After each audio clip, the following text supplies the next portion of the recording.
क्योंकि आजकल lateral entry को लेकर बड़ी सारी बातें कही जाती हैं। क्या ऐसी कोई नई चीज थी लैटरल एंट्री जो कि पहले नहीं होती थी, या जिस पर आपकी किताब है नेहरू के जो फर्स्ट रिक्रूट्स हैं, ये कौन लोग थे जिनको उन्होंने एंट्री दिया था, जिनको वो लेकर आए थे अपने साथ? 1946 और 47 जिस वक्त एक पोस्ट इंडिपेंडेंस इंडिया का शुरुआत हुआ, उस वक्त हमारे पास कोई डिप्लोमेटिक सर्विस नहीं था, क्योंकि भारत उसके पहले आज़ाद नहीं था और एक फ्री डिप्लोमेसी करने के लिए आज़ाद होना बहुत ज़रूरी है। तो इंडियन फॉरेन सर्विस की शुरुआत अक्टूबर 1946 में की गई और उसके बाद उसमें जो सीनियर ऑफिशियल्स की ज़रूरत थी उस वक्त, उनको लिया गया एग्जिस्टिंग सर्विसेज में से, और एक डायरेक्ट रिक्रूटमेंट जो प्रोसेस है, इसको उस वक्त के यूपीएससी जिसे फेडरल सर्विसेज कमीशन कहा जाता था, उसके जरिए डायरेक्ट रिक्रूटमेंट भी शुरू हुआ। ये अचानक से बहस फिर से छिड़ गई है एनिमी प्रॉपर्टी एक्ट को के तहत।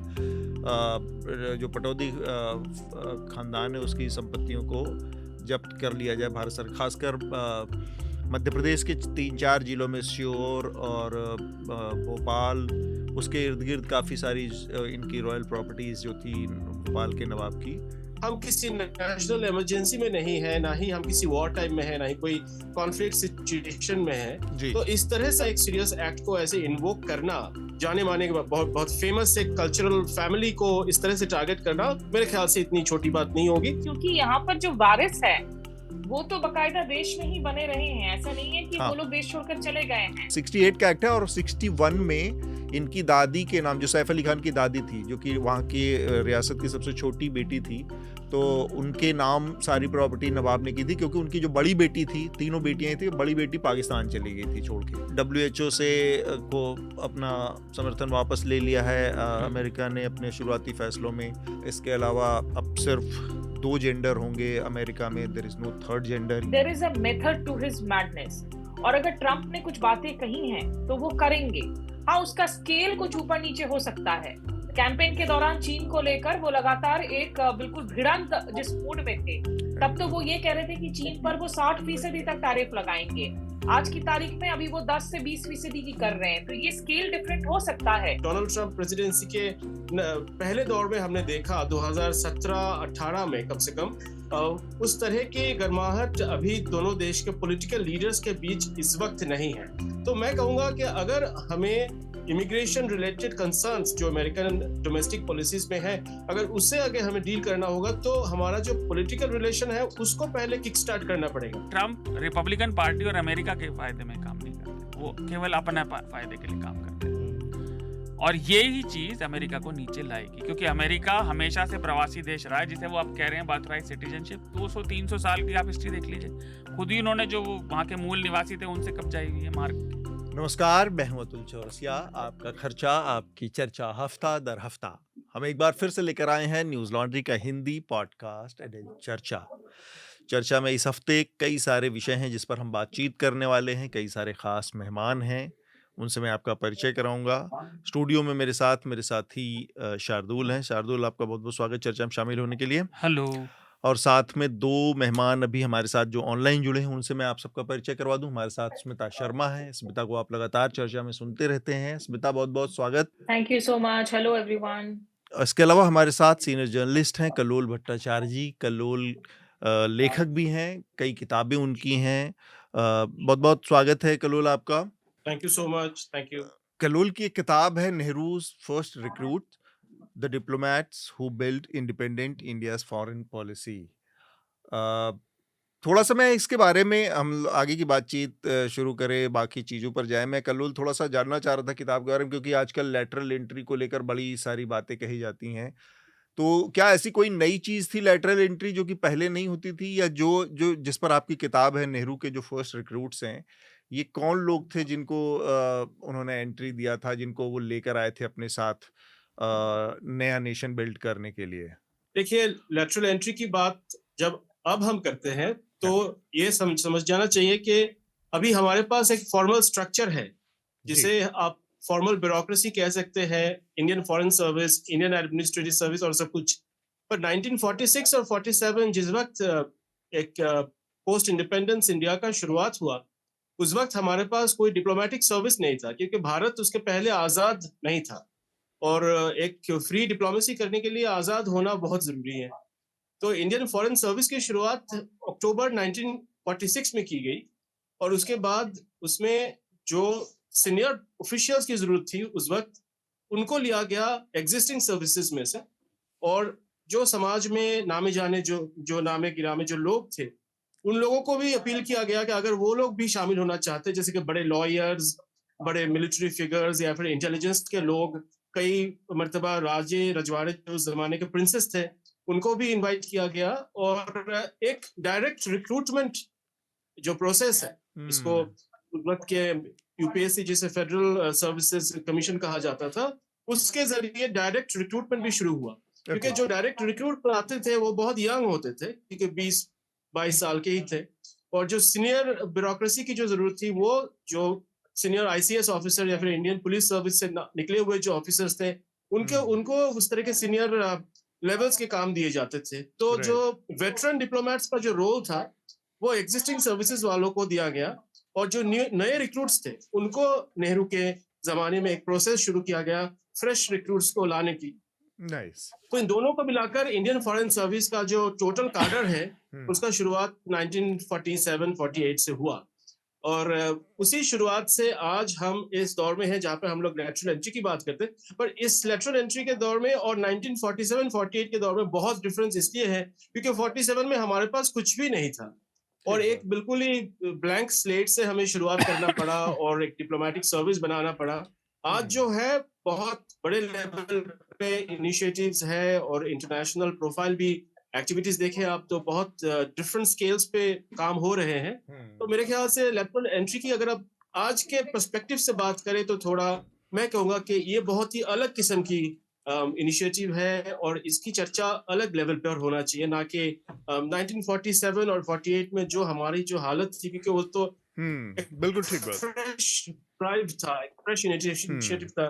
तो उसके साथ मैं आज के जो चर्चा है उसको जोड़ना नहीं चाहूंगा वैसे। ठीक बात है। पर हाँ, एसेंस बहुत सिमिलैरिटीज मिलते हैं क्योंकि बाहर के लोगों को लिया गया था, पर वो एक फ्रेश स्टार्ट करने के लिए। और आज शायद हम स्ट्रेंथ ऑगमेंटेशन या फिर कुछ ऐसे स्किल ऑगमेंटेशन की बात स्किल कोर करेंगे एक्सपर्टीज के अगर लिहाज से पड़े। जरूरत है।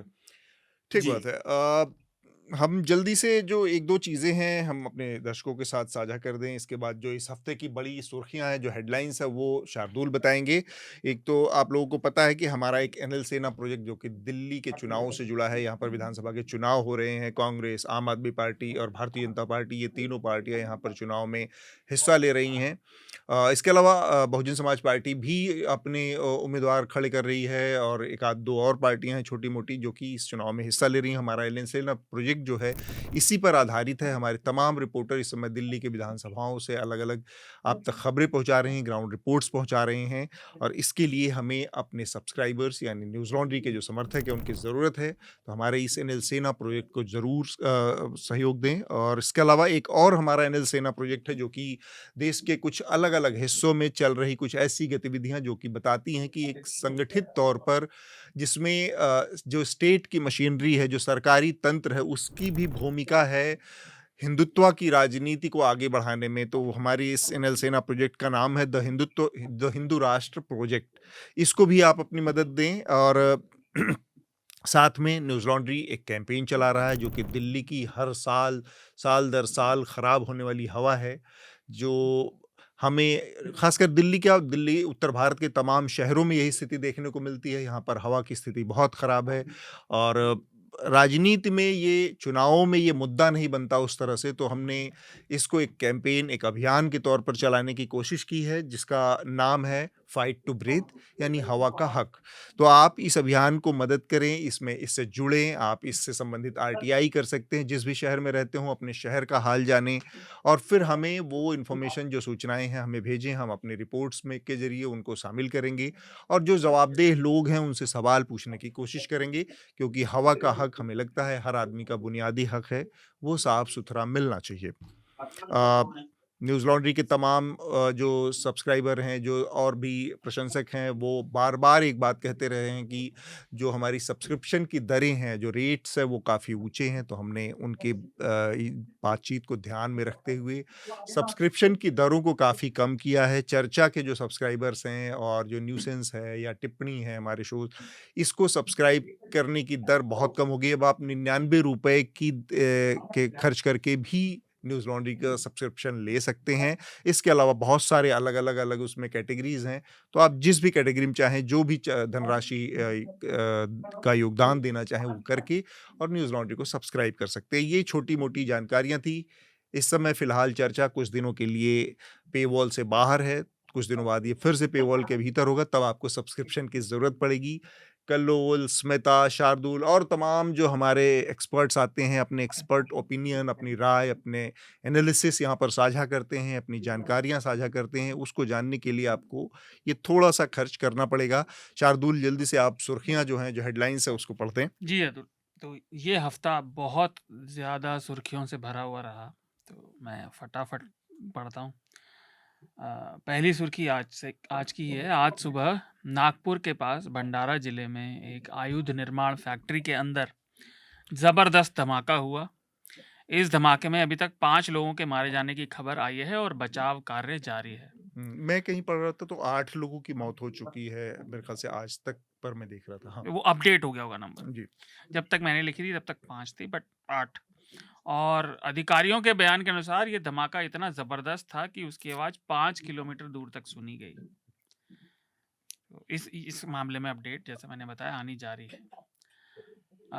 इस हफ्ते 21 जनवरी को डोनाल्ड ट्रंप ने अमेरिका के 47वें राष्ट्रपति के रूप में शपथ ली और इसके तुरंत बाद राष्ट्रपति ट्रंप ने कई एग्जीक्यूटिव ऑर्डर यानी आधिकारिक आदेशों पर हस्ताक्षर किए और कुछ आने वाले दिनों में अन्य हस्ताक्षर वो और करेंगे। जिस आदेश को पर सबकी सबसे ज़्यादा नज़र है, जिसको लेकर सबसे ज़्यादा कानाफूसी है, वो है आने वाले महीने की 1 तारीख को, 1 फरवरी को उन्होंने कहा है कि वो चीन पर 10% अतिरिक्त टैरिफ यानी आयात कर लगाने को लेकर है, जिसके लिए सब दम साधे बैठे हैं, क्योंकि ये दुनिया की अर्थव्यवस्था में बड़े परिवर्तन ला सकता है। और जिन आदेशों पर ट्रंप ने हस्ताक्षर किए उनमें से कुछ काफ़ी चिंताजनक हैं, जैसे अमेरिकी गणराज्य अब केवल 2 ही लिंगों को मानेगा और पहचानेगा, और फिर अमेरिका की इमिग्रेशन और कस्टम एनफोर्समेंट यानी आइस को गेस्टापो की तरह, ये मेरा है, गेस्टापो की तरह अवैध नागरिकों को पहचानने और फिर उन्हें निकालने के लिए छूट दे दी गई है। फिर अमेरिका में जो जन्म लेने की नागरिकता, वहाँ का संवैधानिक अधिकार है, उसको भी उन्होंने सस्पेंड किया, लेकिन उस पर अभी फिलहाल एक जज ने रोक लगा दी है। फेडरल कोर्ट के जज ने रोक लगाई है। और आज हमारी जो बातचीत है इसी के इर्द गिर्द होनी है, ट्रंप के इनॉग्रेशन और उनकी जो शुरुआती कदम है उसी के ऊपर बात तो होगी। एक और आखिरी सुर्खी अमेरिका से जुड़ी ये है कि अमेरिका में विदेश मंत्री एस जयशंकर अमेरिका के नए secretary of state Marco Rubio से मिले, और इंडियन एक्सप्रेस के अनुसार मार्को रूबियो ने जयशंकर के सामने इर्रेगुलर इमिग्रेशन, अनियमित प्रवासियों का जो मुद्दा है वो उठाया, और भारत की ओर से सरकार ने करीब जो 18,000 अवैध प्रवासियों की पहचान हुई है, उन्हें बिना किसी शिकायत के वापस लेने के लिए तत्परता दिखाई है। अगली सुर्खी जम्मू कश्मीर से है। जम्मू के राजौरी कस्बे के पास एक गांव बद्दल में एक विचित्र स्थिति बनी हुई है। यहाँ दिसंबर से 3 परिवारों के 17 लोगों की रहस्यमय कारणों से मौत हो गई, और इससे पूरे गांव में डर फैला हुआ है। और फिलहाल गांव के करीब 200 लोगों को राजौरी ले जाया गया और उन्हें अंडर ऑब्जर्वेशन रखा गया है। उन पर लगातार उनकी सीसीटीवी और अन्य तरीकों से निगरानी की जा रही है। साथ ही स्वास्थ्य विशेषज्ञ ये पहचानने की कोशिश कर रहे हैं कि जो 17 मौतें हुई ये कैसे हुई। इस हफ्ते, ये अगली सुर्खी है, इस हफ्ते कोलकाता के आरजी कार बलात्कार और हत्या मामले में 20 तारीख को फैसला आया और अदालत ने आरोपी को आजीवन कारावास की सजा सुनाई है। लेकिन कई तरफ इस फैसले को लेकर असंतोष है, जिसके चलते पश्चिम बंगाल सरकार ने एक याचिका दायर की और जिसमें अभियुक्त की सजा बढ़ाने की गुजारिश की गई थी।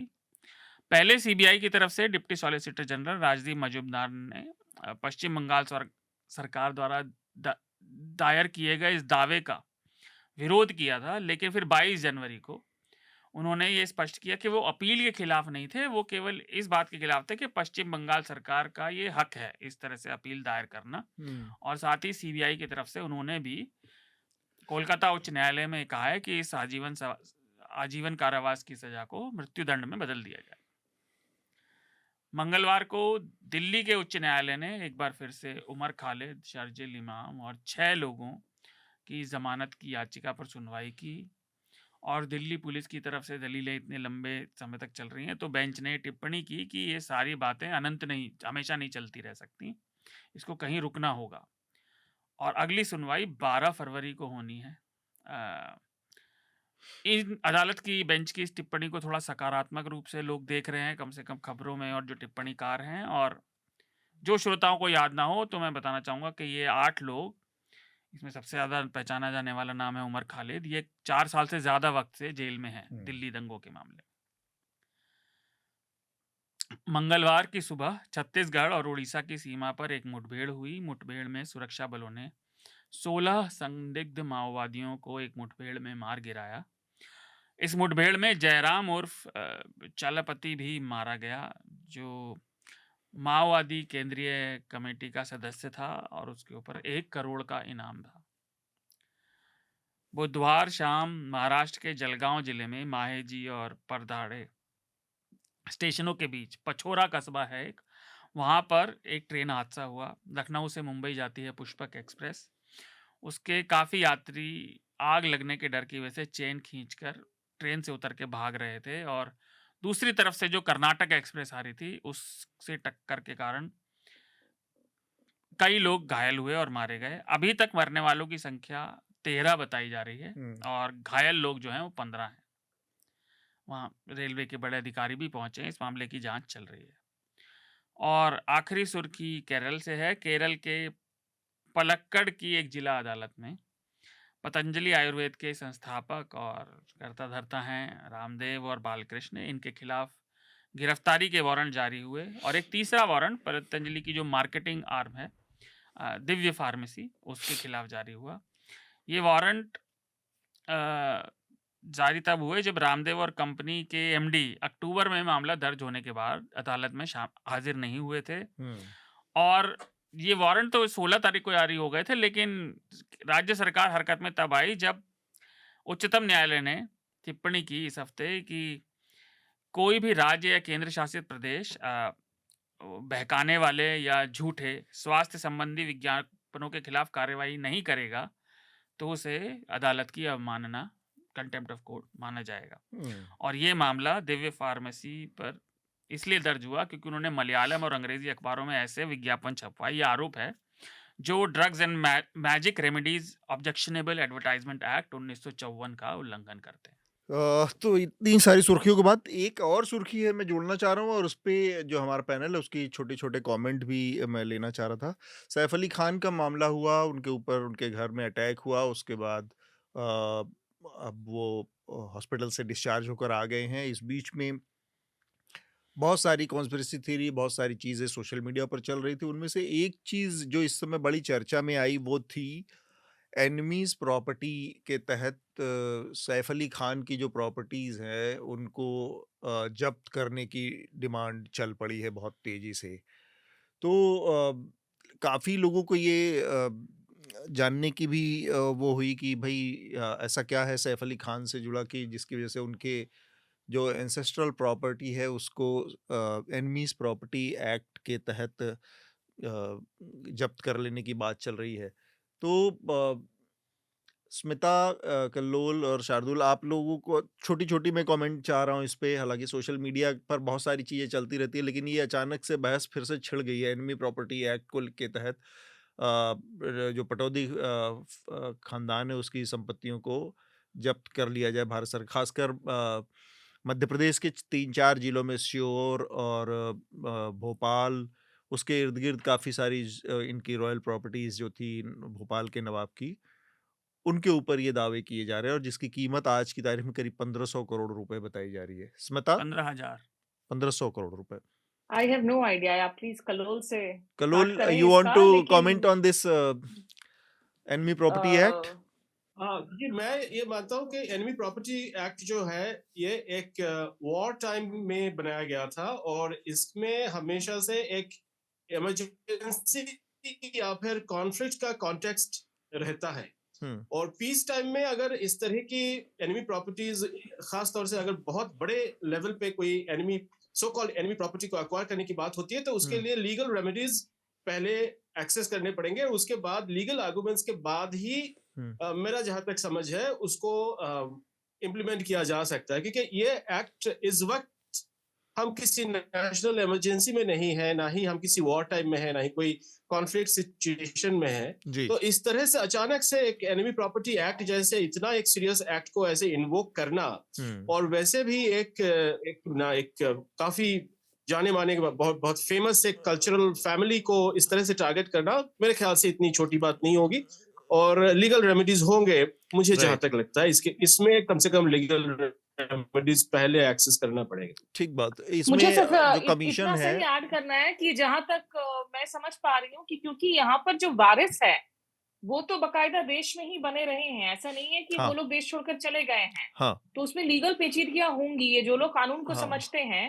और दूसरी बात है, आई थिंक जो भोपाल वाली प्रॉपर्टी है वक़्फ़ शाही, उसे लेकर एक दूसरी कॉम्प्लिकेशन है, क्योंकि शायद उसमें वक़्फ़ प्रॉपर्टी का भी उसमें कोई मसला है, कोई एंगल है। क्योंकि वक़्फ़ के तहत भी जो है, आप जिस तरीके से ओनरशिप ऑफ गॉड या extinction of founders right, benefit of Mankind, 3 उनके सेक्शंस हैं। तो ये मुझे लगता है ये मामला जो है निश्चित रूप से ये कानूनी पेचीदगियों वाला मामला है, जो इतनी आसानी से इससे जो है आप you can't move forward on this. ठीक बात। शार्दुल, आप इसमें कुछ जोड़ना चाहेंगे? देखिए, मैंने इस मामले को ज़्यादा नहीं पढ़ा था, पर इतना याद था कि ये मतलब सारा विवाद तब शुरू हुआ था जब इसके ओरिजिनल मालिक पाकिस्तान चले गए थे। अब वो तब से मामला चल रहा है, अभी तक घिसट रहा है, ये न्यायालय के अभी तक चल रही है। बाकी इसमें मुझे मामले में कोई जानकारी नहीं। तो एनमी प्रॉपर्टीज एक्ट जो है ये 1900 करीब मेरे ख्याल से 59 में या 69 में 61 की लड़ाई के आसपास हुआ था। नहीं, 62 की लड़ाई के बाद एक्ट आया, लागू हुआ था। और इसमें जो इनका मामला है उसमें ये था कि जो नवाब भोपाल के थे, इनकी 3 बेटियां थी, और 3 में से जो बड़ी बेटी थी, जो कि लीगल हेयर हो सकती थी, वो पाकिस्तान चली गई छोड़ के। तो नवाब ने अपनी सारी प्रॉपर्टीज जो सबसे छोटी बेटी थी, जो कि सैफ अली खान की दादी हैं, उनके नाम कर दी। और फिर उनकी शादी यहाँ पर पटौदी, जो कि ये इससे गुड़गांव के पास का जो एक रियासत थी वहाँ पर हुई, यहाँ पर आ गई। तो ये एनिमी प्रॉपर्टी एक्ट बनने से पहले ही सैफ की दादी के नाम से ये प्रॉपर्टीज नवाब ने कर दी थी। तो कायदे से लीगल वो नहीं होता, लेकिन जब इस पर केस बना, तब उसके बाद जो ट्राइब्यूनल है, उस ट्राइब्यूनल में इनकी तरफ से कोई लीगल रिप्रेजेंटेशन करने के लिए नहीं गया। तो वो जो एक कमीशन है इसको इस मामले की देख-रेख करता है, जिसके तहत 5000 से ज़्यादा प्रॉपर्टीज़ हैं करीब, वो देख रहा है इस मामले को। तो उसने कहा है, अब इनकी फैमिली को बोला है कि आप ट्राइब्यूनल में अपना रिप्रेजेंटेशन कीजिए और अपना पक्ष रखिए, ताकि इस मामले का निपटारा हो। तो उनके पास अब ये लीगल रेमेडी है। इसके बाद फिर शायद आगे की सुप्रीम कोर्ट में भी वो जा सकते हैं, अगर वहाँ से उनको संतुष्टि नहीं होगी तो।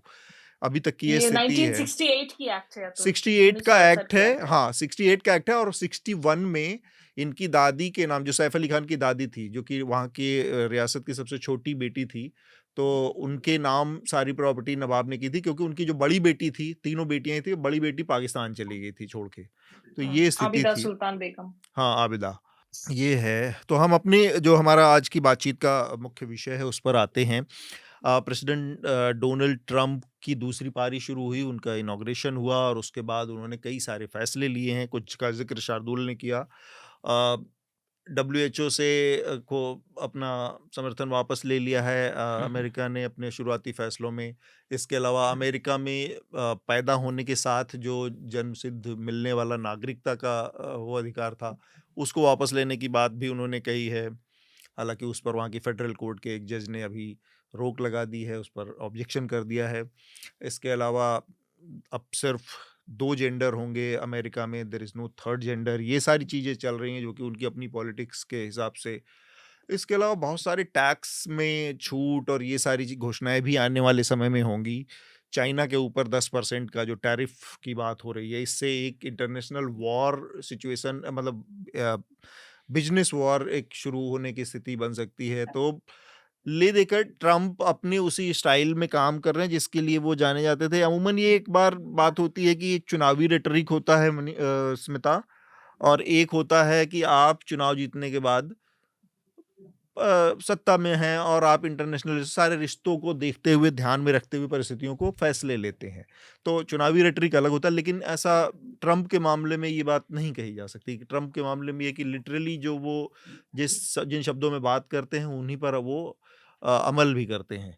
ये देखते हुए एक तो ट्रम्प की इस पूरी पॉलिटिक्स, एक डिसरप्टिव पॉलिटिक्स जो उनकी है, उससे जैसे अलग-अलग छोटी-छोटी चीज़ें आ रही कि भारत में बहुत असर पड़ेगा एनजीओज़ के कामकाज पर, डब्ल्यूएचओ से समर्थन लेंगे, हेल्थ सेक्टर में बड़ा असर पड़ सकता है उनका। कुछ चीज़ों पर असर पड़ा भी है, जैसे कि भूखमरी का जो सूचकांक था, वो जो इंडाइसेस था, उस पे भारत का पहले से स्थिति खराब है क्योंकि बहुत सारी चीज़ों में इंटरनेशनल जो सपोर्ट, ऊपर से भारत सरकार का खुद भी एफसीआरए और इन सब चीज़ों के तहत जो एनजीओज़ के प्रति रवैया है, नज़रिया है, काफ़ी हॉस्टाइल रहा है। तो बहुत सारे एनजीओज़ को बैन किया गया पिछले काफ़ी सालों। इससे जो निचले स्तर पर, जो ग्रास रूट लेवल पर बहुत सारी पहुँचने वाली चीज़ें हैं, जो सुविधाएँ हैं, जिनमें एनजीओ एक बड़ी भूमिका निभाते हैं, तो वो पूरे चेन एक ब्रेक होती जा रही है नीचे, जिससे कि वेलफेयर के बहुत सारे काम अटकते जा रहे हैं। तो अब जब ट्रम्प के वजह से डब्ल्यूएचओ या यूएन की और तमाम एजेंसीज़ के उस पे रोक लगेगी, तो भारत के नज़रिए से इस पे भारत पे क्या असर होगा?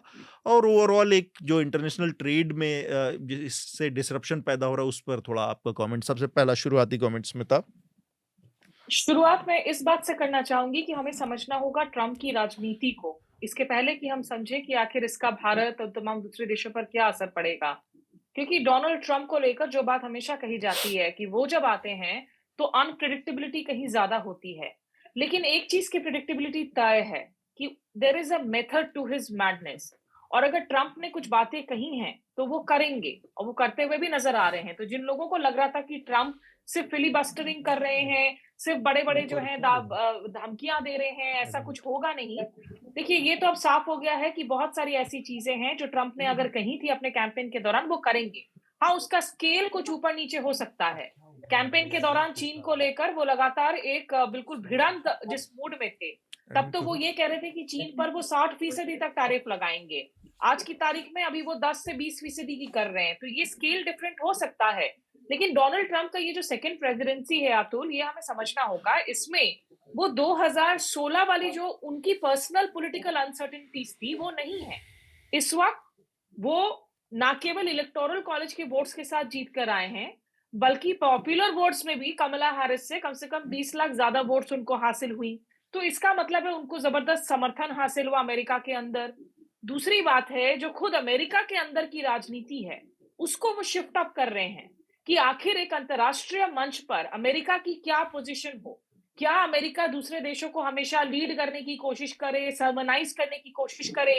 इन सब ट्रेडिशनल क्विंटेसेंशियल पोजीशन से ट्रम्प पीछे की ओर आ रहे हैं। उनका कहना है, जो वो नारा देते हैं कि अमेरिका फर्स्ट, वो वही करेंगे। वो ट्रांजैक्शनल है, जो उनको लगता है अमेरिका के लिए सबसे जरूरी है। उसमें कुछ एक दो अच्छे बातें भी होकर आ जाएंगी, जैसे वो लगातार, उनकी जो रिपब्लिकन पार्टी की नियोकॉन पोजीशन रही है हमेशा से कि घर में दिक्कत हो तो कहीं युद्ध छेड़ो। ट्रम्प बार बार कहते रहे हैं कि एक्सटर्नल वॉर्स से जो है वो दूर हटना चाहते हैं। अफगानिस्तान से ट्रूप्स को निकालने के लिए जो उन्होंने घोषणाएं कर दी थी, और मेसी पुल आउट हुआ था बाइडेन के एडमिनिस्ट्रेशन में। रूस यूक्रेन वॉर को लेकर वो बयान दे रहे हैं। गाजा में निश्चित रूप से उनके नेगोशिएटर का असर हुआ, जो सीज फायर देखने को मिला बाइडेन एडमिनिस्ट्रेशन वो नहीं कर पा रही थी। उन्होंने हमास के साथ भी दबाव बनाया, इजरायल के साथ भी दबाव बनाया। तो ट्रम्प को हमें समझना होगा कि जो अमेरिका की अभी तक पोस्ट वर्ल्ड वॉर की जो नीतियां थी इंटरनेशनल स्टेज पर, वो उसको शिफ्ट कर रहे हैं। डोमेस्टिकली अभी तक जो अमेरिका की एक अपने आप को लेकर नीतियां थी, उसमें भी वो शिफ्ट ला रहे हैं। और इस दफा वो कॉन्फिडेंस के साथ आए हैं, क्योंकि ज्यादा नंबर्स के साथ आए हैं। और जो ज्यादा चिंताजनक बात है कि इस वक्त यूएस संसद में, देखिए 2014 में जो इंडिया में हाल हुआ था, पिछले 10 सालों में 2024 के चुनावों में कोर्स करेक्शन हुआ है हमारे संसद में, जब विपक्षी पार्टियों की जो नंबर्स हैं वो थोड़े से बड़े हैं। इस वक्त यूएस कांग्रेस में फुल मेजॉरिटी है रिपब्लिकन्स की। तो जो ट्रेडिशनल चेक्स एंड बैलेंसेस थी और बिग टेक कंपनियों का जो पूरा असर जो उनके स्वेरिंग इन सेरेमनी में दिखा, वो इलॉन मस्क हो, जेफ बेजोस हो या मार्क जुकरबर्ग हो, वो जो बिग टेक की ए लिस्टर टीम है जो बिल्कुल प्रोमिनेंट पोजीशन में थी, अभी तक जो लिबरल मीडिया से लगातार वो अटैक्स पर आ रहे थे, उसको टेम्पर डाउन कर रही है ऑल्टरनेट मीडिया प्लेटफॉर्म्स, उसको टेम्पर डाउन कर रही है बिग टेक प्लेटफॉर्म्स।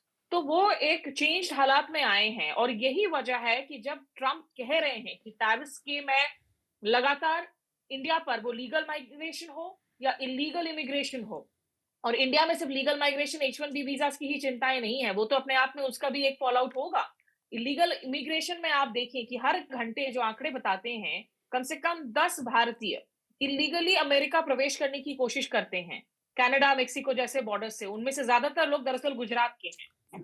तो जो 18,000 लोग जो डिपोर्टेशन के लिए बताए जा रहे हैं, और रणधीर जायसवाल जो विदेश मंत्रालय के प्रवक्ता है आपसे कुछ देर पहले, उन्होंने भी वही बात कही, इंडिया कह जरूर रहा है कि हम उनको वापस लेंगे, क्योंकि इसके पास तो आपके पास कोई ऑप्शन नहीं है। आप ये रोहिंग्यास को लेकर, बांग्लादेशीज को लेकर आप जो अपनी पॉलिटिक्स करते हैं देश में, तो अनडॉक्यूमेंटेड जो माइग्रेशन है उसके खिलाफ तो आपको वो पोजीशन मेंटेन करनी होगी। लेकिन इंडिया की दिक्कतें हैं, अगर इन लोगों के पास डॉक्यूमेंटेशन नहीं है तो व्हाट प्रूफ्स कि ये दरअसल इंडिया ही है, कहीं वो दूसरे साउथ एशियन तो नहीं है, कहीं वो अफगान पाकिस्तानी तो नहीं है, बांग्लादेशी तो नहीं है, ये सारी मुश्किलें आएंगी। H1B वीजास पर अगर असर पड़ता है, इंडिया की जो इतनी भारी तादाद में लोग खास करके सिलिकॉन वैली जाते हैं, आंध्र प्रदेश, पंजाब, गुजरात, तमाम टेक कंपनियों में काम करने के लिए, तो एक जो डिसरप्शन की स्थिति है, और जब अमेरिका देखिए इसमें कोई शक नहीं है कि World Health Organization messed up during pandemic, लेकिन अंग्रेजी में एक कहावत है कि you don't throw the baby along with the bath water. जो भी है, कम से कम आपके पास एक मल्टीलैटरल फ्रेमवर्क है, जब तक आप एक दूसरा विकल्प तैयार नहीं करते, क्या इस पूरे फ्रेमवर्क को ही आप नष्ट कर दें। और अमेरिका जो सबसे बड़ा green house gas, second largest green house gas emitter है, बाइडेन एडमिनिस्ट्रेशन में एक्चुअली क्लाइमेट चेंज पर काफी सकारात्मक काम हुआ था, वो जब पुल आउट कर लेता है ट्रम्प के एडमिनिस्ट्रेशन में दूसरी दफा फ्रॉम द क्लाइमेट अग्रीमेंट, वो जो सारी फंडिंग आनी होती है फॉर कंट्रीज लाइक इंडिया, उस पर बहुत सवालिया निशान लग जाते हैं। तो एक डिसरप्शन का दौर निश्चित रूप से शुरू हुआ है, और जिन लोगों को लगता था कि ट्रम्प सिर्फ जो है कोरी धमकियां दे रहे हैं, ऐसा नहीं है। There is a method to his madness. कुछ चीजें भारत के हित में आएंगी, लेकिन there are a lot of things, वो क्लाइमेट चेंज हो, वो इमिग्रेशन हो, वो ट्रेड टैरिफ्स हो, जिसमें मुझे लगता है कि भारत की चिंताएं आने वाले दिनों में अभी काफी जो है भारत को कॉशियस अप्रोच लेना पड़ेगा। ठीक बात। कल्लोल, आपसे पहला कमेंट ले लेते हैं, इसके बाद हम स्पेसिफिक जो इमिग्रेशन का मुद्दा उस पर बात करेंगे। पहला, ट्रम्प के ओवरऑल अभी तक के डिसीजन पर आपका कमेंट। देखिए, ट्रम्प अपने जो डिसीजंस ले रहे हैं वो इस वक्त अपने डोमेस्टिक कंस्टिट्यूएंसी के लिए ले रहे हैं, ये बिल्कुल जाहिर सी बात। और उस डोमेस्टिक कंस्टिट्यूएंसी में सबसे बड़ा जो फैक्टर है जो इंडिया के लिए रेलेवेंट है वो है इमिग्रेशन। अब आप डोमेस्टिक कंस्टिट्यूएंसी की बात करें या फिर इंडिया यूएस रिलेशनशिप की बात करें, यहाँ पर एक ऐसा फैक्टर है जो इंडिया को खींच कर अमेरिकन पॉलिटिक्स के सेंटर स्टेज पे ले जा रहा है, और वो फैक्टर है इमिग्रेशन। अब उस इमिग्रेशन के साथ साथ जो हमारे बायलैटरल रिलेशन अब तक जिसमें पॉलिटिकल रिलेशन को हम फोरग्राउंड करते थे, वो पॉलिटिकल रिलेशन भी सामने आ रहा है, क्योंकि जो हमारे प्रधानमंत्री को इनवाइट करने की जो बात शुरुआत में की गई थी और वो इनविटेशन हुआ नहीं, और आखिर में एक्सटर्नल अफेयर्स मिनिस्टर के द्वारा इंडिया को रिप्रेजेंट किया गया स्वेरिंग इन सेरेमनी में, इससे एक बात साफ हो जा रहा है कि इस वक्त यानी कि जो डोनाल्ड ट्रम्प प्रेसिडेंसी के जो दूसरा दौर है, इसमें भारत का पॉलिटिकल जो एक रिलेशन है यूएस के साथ, वो अभी भी शुरुआत नहीं हुआ है, अभी भी शुरू नहीं हुआ है। क्योंकि जिस तरह के political relation Donald Trump presidency के पहले दौर में हमने देखा 2017-18 में कम से कम, उस तरह की गर्माहट अभी दोनों देश के पॉलिटिकल लीडर्स के बीच इस वक्त नहीं है। तो मैं कहूंगा कि अगर हमें इमिग्रेशन रिलेटेड कंसर्न्स जो अमेरिकन डोमेस्टिक पॉलिसीज में है, अगर उससे अगर हमें डील करना होगा तो हमारा जो पॉलिटिकल रिलेशन है उसको पहले किक स्टार्ट करना पड़ेगा। और जब तक वो पॉलिटिकल रिलेशन किक स्टार्ट नहीं होता है, तब तक हमें मेरे ख्याल से थोड़ा सा वेट एंड वॉच अप्रोच अपनाना पड़ेगा, क्योंकि ये एक ऐसा ही सेंसिटिव मुद्दा है जहां पर हम सिर्फ मैन्युफैक्चरिंग और सर्विसेज और आईटी इन सब चीजों की बात नहीं करते। सबसे बड़ी बात है यहाँ पर पॉलिटिकल रिलेशनशिप, और जब हम पॉलिटिकल रिलेशनशिप की बात करते हैं तो मतलब relationship between the top order leaders, इसकी बात करते हैं। तो मेरे ख्याल से इसमें अभी 2-3 महीना और देखना पड़ेगा जब तक क्वाड लीडर समिट ना हो जाए। और क्वाड लीडर समिट के दौरान जिस तरह के बॉडी लैंग्वेजेस होंगे, क्या एक्सचेंजेस होंगे, उसके बाद ही हम समझ पाएंगे कि प्रेसिडेंट डोनाल्ड ट्रंप और प्राइम मिनिस्टर मोदी में किस तरह की इक्वेशन बैठ रही है। ठीक बात। एक चीज़ और छोटा सा, मैं शार्दुल के पास जाऊं उससे पहले, आमतौर पर पिछला जो उनका टर्म था उसमें ये देखने में आया था कि प्रधानमंत्री मोदी और प्रेसिडेंट ट्रंप के बीच एक अच्छी खासी अंडरस्टैंडिंग थी। मतलब वो तो एक उसको कहें कि फॉरेन अफेयर्स का एक बड़ा डिजास्टर भी हुआ करते हुए प्रधानमंत्री मोदी वहां पर जाकर उनके चुनाव का प्रचार कर आए, अब की बार ट्रंप सरकार, और वो खुद यहाँ पर आकर उन्होंने स्टेज साझा किया। तो एक गजब की गर्मजोशी थी उनके रिश्तों के बीच में पिछले टर्म में। उसके बावजूद इस टर्म में ना तो उस तरह की गर्मजोशी दिख रही है, ना ही, हालांकि ये बहुत शुरुआती टाइम है तो इसलिए मैं कोई बहुत ज्यादा उसमें रीड करने की कोशिश नहीं कर रहा हूँ, फिर भी ना तो वो गर्मजोशी दिख रही है और ना ही मतलब भारत को किसी तरह की अतिरिक्त वो रियायत देते दिख रहे हैं। तो इस पर कल्लोल और फिर स्मिता। मैं ये कहूंगा कि थोड़ा सा याद दिलाना चाहूंगा कि 2016 में जब ट्रंप प्रेसिडेंसी शुरू होती है, जब नवंबर के महीने में बराक ओबामा प्रेसिडेंसी खत्म हुआ, उस वक्त हम बस थोड़ा सा याद करें कि भारत के साथ यूएस डेमोक्रेटिक लीडरशिप जो थे उनके ज्यादा अच्छे संबंध थे। Hillary Clinton, Barack Obama, India के साथ उनके ज्यादा अच्छे संबंध थे। और जब डोनाल्ड ट्रंप प्रेसिडेंट बने उसके बाद लगभग 7-8 महीने तक हमारे डोनाल्ड ट्रंप के साथ रिलेशन उतने अच्छे नहीं थे। आपको थोड़ा सा मैं याद दिलाना चाहूंगा कि हमारे जो एक्सटर्नल अफेयर्स मिनिस्टर थे, उसके बाद उस वक्त के फॉरेन सेक्रेटरी और यूनाइटेड स्टेट्स के तरफ से कुछ एनआरआईज भारत आते थे, जैसे शल्ली कुमार, और कुछ एक मिस इंडिया भी थी उनमें से, वो भी एक तरह के नॉन गवर्नमेंट एमिसरी का रोल प्ले किया। कई महीने लगे रिलेशन को पॉलिटिकल लेवल तक लाने में डोनाल्ड ट्रंप के फर्स्ट प्रेसिडेंसी के दौरान। और जिस वक्त डोनाल्ड ट्रंप के फर्स्ट प्रेसिडेंसी में, अभी स्मिता ने भी जिक्र किया इस बात का कि वो काफी मतलब एक तरह के अनस्टेबल कंडीशन में थे उस वक्त, और इस वक्त जब डोनाल्ड ट्रंप दूसरी बार प्रेसिडेंट बने हैं, अब वो सुपर पावरफुल प्रेसिडेंट बने हैं, और इस वक्त अगर उस तरह के पॉलिटिकल रिलेशनशिप जल्द से जल्द एस्टैब्लिश न की जाए तो मेरे ख्याल से उसमें थोड़ी शंका की बात। ठीक बात। स्मिता। अतुल, देखिए, मैं ना थोड़ा सा दर्शकों को याद दिलाना चाहूंगी। दिक्कत यह है कि आज की तारीख में जो टीवी के दौर में मेन स्ट्रीम मीडिया जो खबरें पीआर में लपेट कर बार बार सर्व कर रही होती है, तो लोगों को बहुत गलत आइडियाज मिलते हैं। लोगों को लगता है कि मोदी और डोनाल्ड ट्रंप के बीच में इतनी अच्छी फ्रेंडशिप, इतना अच्छा रिलेशनशिप था कि वो वहां जाकर बोल आते हैं अब की बार ट्रंप सरकार, डोनाल्ड ट्रंप अहमदाबाद आ जाते हैं। इनफैक्ट डोनाल्ड ट्रंप, आपको याद हो कि जब दिल्ली के राइट्स चल रहे थे, मोदी से मुलाकात के बाद में डोनाल्ड ट्रंप अलग से प्रेस कॉन्फ्रेंस कर रहे थे, क्योंकि जाहिर सी बात है मोदी साहब तो प्रेस कॉन्फ्रेंस उस तरह से करते नहीं है, जिसमें उन्होंने कहा था कि मोदी की लीडरशिप बड़ी अच्छी है। That was the second day of Delhi right. तो वो पॉलिटिकली एक ऑप्टिक्स बन रहा था, लेकिन हकीकत में क्या हो रहा था, हमें ये नहीं भूलना चाहिए कि ट्रंप के फर्स्ट एडमिनिस्ट्रेशन में इंडिया से आयात होने वाले स्टील पर 25% के टैरिफ लगाए गए थे, एल्यूमिनियम पर 10% के टैरिफ लगाए गए थे। जो जनरलाइज सिस्टम ऑफ प्रेफरेंसेस है, which is like a preferential trade system, India के लिए वो स्टेटस जीएसपी का रिवोक कर दिया गया था, जिससे इंडिया को नुकसान हुआ था।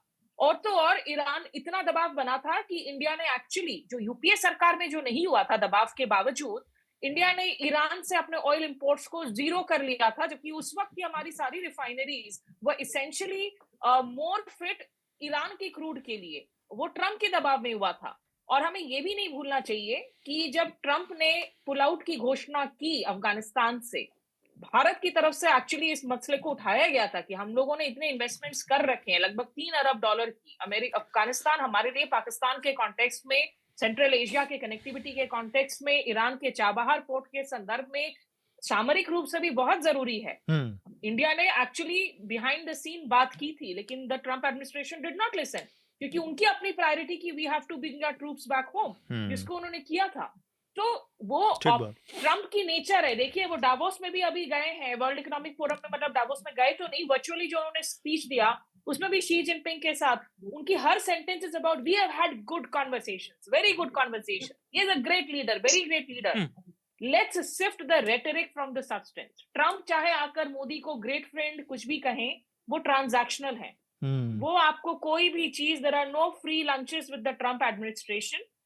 यूएस की अगर चाइना के साथ टाइज रीसेट होती हैं, उसमें भी इंडिया की अपनी कंसर्न्स होंगी। हालांकि इस वक्त मार्को रूबियो हो या माइक वॉल्ट्ज जो एनएसए बनकर आ रहे हैं ट्रंप एडमिनिस्ट्रेशन में, ये दोनों ही हॉक्स माने जाते हैं चाइना पे। इनफैक्ट जो उनके विदेश मंत्री हैं मार्को रूबियो, जिन्होंने बाकायदा रिस्पॉन्सिबिलिटी लेने के तुरंत बाद ही क्वाड समिट मीटिंग में शिरकत किया, जयशंकर से मुलाकात की, वो पिछले साल एक बिल लेकर आए थे जिसमें उन्होंने कहा था कि भारत को आप एलाई ट्रीटमेंट दीजिए टेक्नोलॉजी ट्रांसफर के मसले पर, आप उसको जापान, नेटो जैसी जो है समान ट्रीटमेंट दीजिए। तो ये लोग चाइना हॉक्स जरूर हैं, लेकिन ट्रंप के लिए ट्रेड और पैसे से ज्यादा वो घनी बिजनेसमैन है। जैसा मोदी जी कहते हैं ना, गुजरातियों के डीएनए में बिजनेस है, घड़ा धंधा ट्रंप के लिए हाँ बिजनेस से धंधा ज्यादा मांगता है कुछ मेरे नहीं को। है। तो इसलिए हमें ये देखना होगा कि ऑप्टिक्स में भले ही दोनों साथ मिलकर चलते हुए नजर आए, मोदी डोनाल्ड ट्रंप, जब डोनाल्ड ट्रंप को अपने इंटरेस्ट्स की बारी आएगी, वो ये नहीं देखेंगे कि किसके साथ उनकी कितनी निजी फ्रेंडशिप क्या चल रही है। शार्दुल, ये ट्रंप का ये राष्ट्रपति बनना और ये एग्जीक्यूटिव ऑर्डर बताता है ये अमेरिकी साम्राज्य के ना अंत की शुरुआत है। जो द्वितीय विश्व युद्ध के बाद शुरू हुआ था, ब्रिटेन का साम्राज्य नीचे गया था, ये उसके अंत की शुरुआत है। उसके कई कारण हैं और वो पता चलते रहेंगे। एक और चीज जो मिस हो गई, उन्होंने फिर से पेरिस का जो क्लाइमेट अकॉर्ड था, पर्यावरण समझौता, उससे फिर से वापस ले लिया है। पर यह है कि बाइडेन ने आते ही अपने राष्ट्रपति कार्यकाल में उसे फिर से ज्वाइन कर लिया था। उसे निकलने में करीब 1 साल लगता है, तो 1 साल और रहेगा, लेकिन इन्होंने फिर से वापस ले लिया है। दूसरा, ये बात सही है कि ट्रंप को बिजनेस से मतलब है, लेकिन वो अच्छा बिजनेसमैन नहीं है। वो 7 बार बैंकरप्ट हो चुका है और मतलब कई $100 मिलियन के बपौती के साथ पैदा जो हुए, उसके बावजूद बैंकरप्ट हो गए थे। और कसिनो बिजनेस में बैंकरप्ट होना अपने आप में एक हास्यास्पद बात है। वो अपने फायदे के चक्कर में रहते हैं, ये बात सही है। और उसका सबसे बड़ा प्रूफ मैं श्रोताओं को बताऊंगा। इस शपथ ग्रहण से 3 दिन पहले उन्होंने अपनी एक क्रिप्टो करेंसी जारी करी और उससे कुछ दिन पहले उनकी पत्नी ने भी अपनी क्रिप्टो एक जारी करी। क्रिप्टो स्कैम है, अब ये सिद्ध हो चुका है ना, और कई $बिलियन बन भी चुके हैं ऑलरेडी। फायदा उनका हो चुका है, जो व्यक्तिगत मुनाफा है। और ये उनके पिछले कार्यकाल का भी एक बड़ा sort of exemplary underlining fact था कि उनको व्यक्तिगत, उनके परिवार को खूब फायदे हुए थे, चाहे उनके जमाई हों, बेटी हों, बेटे हों। इसके अलावा एक चीज, ब्रिक्स देशों को भी उन्होंने बहुत चेतावनी दी है कि क्योंकि ब्रिक्स देश चाह रहे थे कि वो अपना एक करेंसी सिस्टम शुरू करें, डॉलर के ट्रैप में ही ना रहें। तो ब्रिक्स को उन्होंने चेतावनी दी है कि अगर आप ऐसा करेंगे तो आपको इसके बड़े खामियाजा भुगतना पड़ेगा। उनके ऊपर 100% टैरिफ लगाएंगे हम। हाँ, तो अब वो गल्फ ऑफ मैक्सिको को गल्फ ऑफ अमेरिका भी बनाना चाह रहे हैं। ऐसे मूर्खतापूर्ण भी उन्होंने कई बातें कही हैं। पर ये सारी चीजें आप विस्तार से भी करेंगे तो उन पर एक एक बात में जा सकते हैं। ये सारी चीजें बताती हैं कि उन्होंने रशिया को भी चेतावनी दी, जिसका जवाब आज पुतिन ने दिया। मैं पढ़ नहीं पाया डिटेल में क्या आया है। ये सारे बातें बताती हैं कि एक तो ट्रंप को पता नहीं है वो क्या कह रहे हैं, वो कभी नहीं पता होता। अगले हफ्ते वो क्या कहेंगे, जैसे हम पिछले हफ्ते बात कर रहे थे, उन्हें खुद नहीं पता वो क्या करेंगे। दूसरी बात ये है कि ट्रंप रिपब्लिकन पार्टी और अमेरिका के फायदे में काम नहीं करते, वो केवल अपने फायदे के लिए काम करते हैं।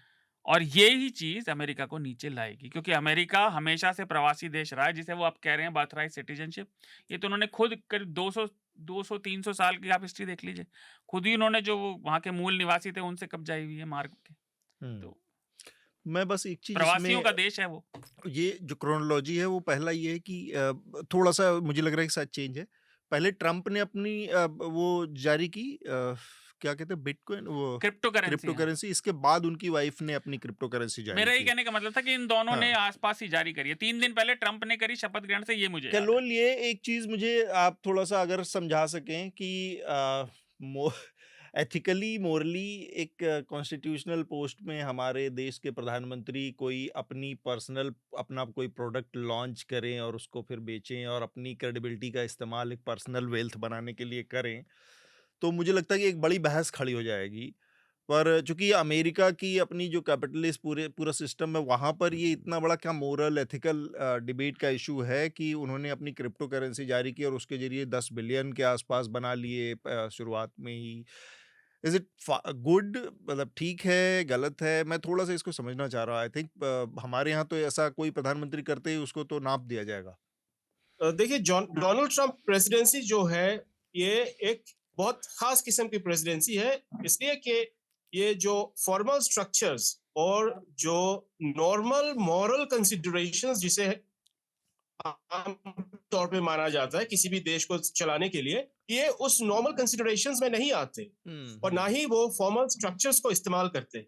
ये अपने फैमिली के मेंबर्स को इस्तेमाल करते हैं। अपने जैसे देखे होंगे आप, मेलानिया ट्रम्प के फादर इनॉग्रेशन के दौरान बहुत प्रोमिनेंटली प्लेस्ड थे।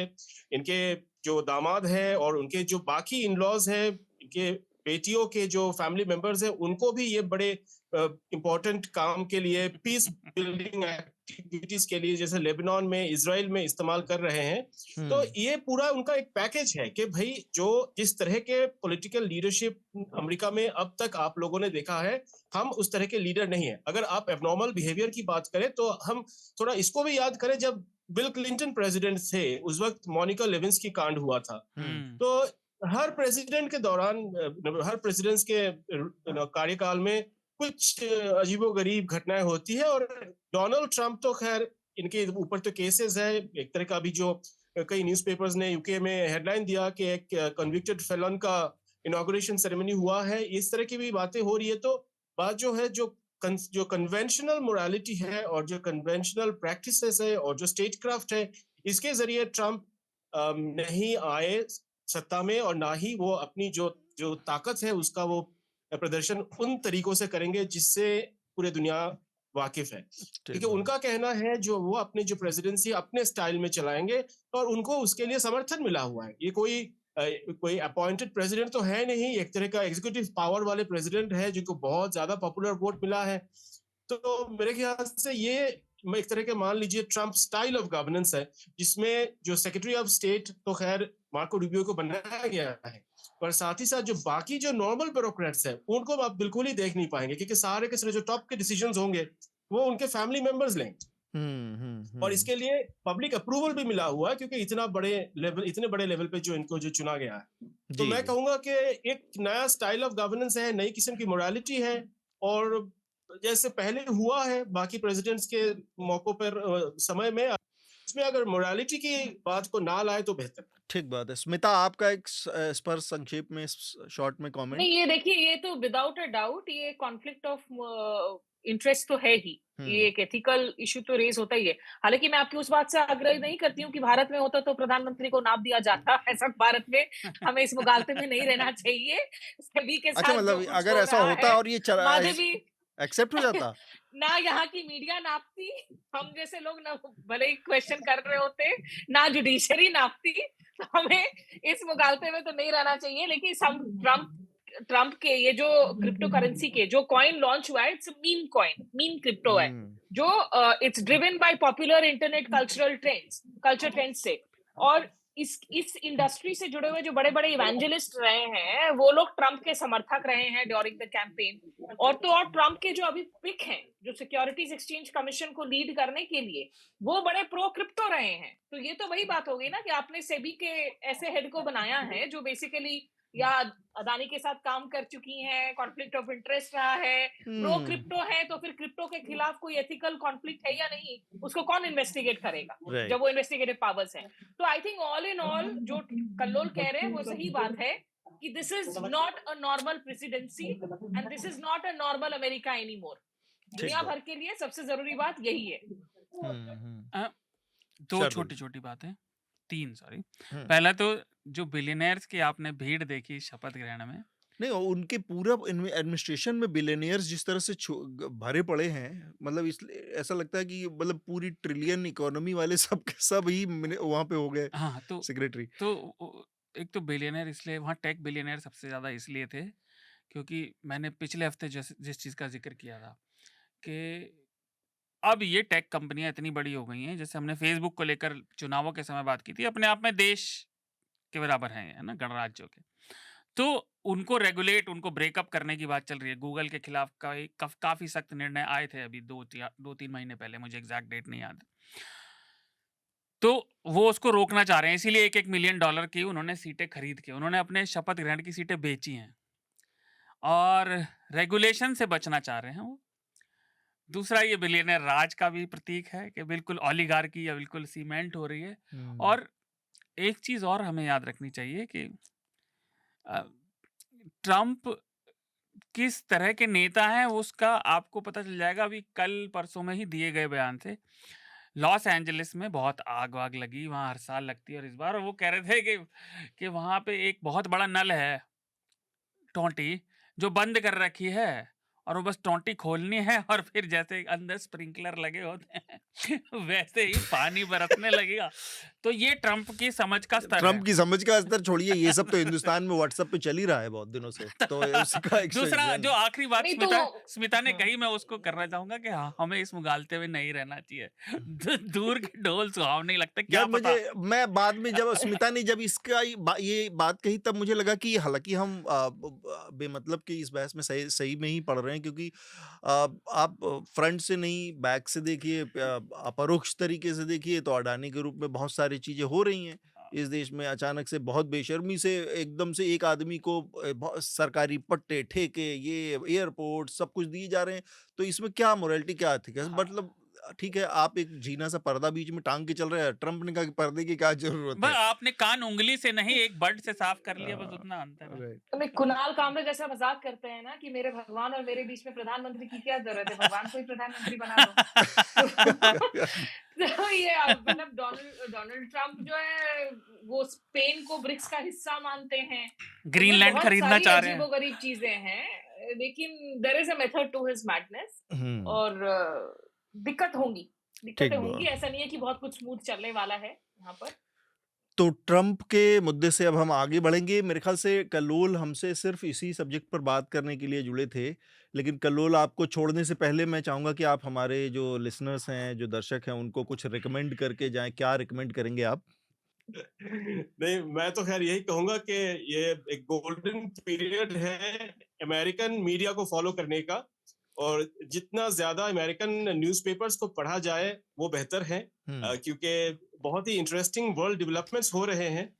तो मैं यही सजेस्ट करूंगा कि जितना ज्यादा अमेरिकन न्यूज़पेपर्स को फॉलो कर सके आपके व्यूअर्स, उतना बेहतर है, क्योंकि जिस तरह के चेंजेस सिर्फ अमेरिका में हो रहे हैं, सिर्फ वो ही नहीं, क्योंकि वो चेंजेस बाकी देशों में भी रिफ्लेक्ट करने लगे हैं। अब हमारे आसपास के देशों में ही देख लीजिए, बांग्लादेश ऑलरेडी चेंजेस हो चुके हैं, और जो आप दुनिया भर में और भी जैसे वेस्ट एशिया में देख लीजिए। तो मैं कहूँगा कि फिलहाल तो न्यूज़पेपर पढ़ने का समय है।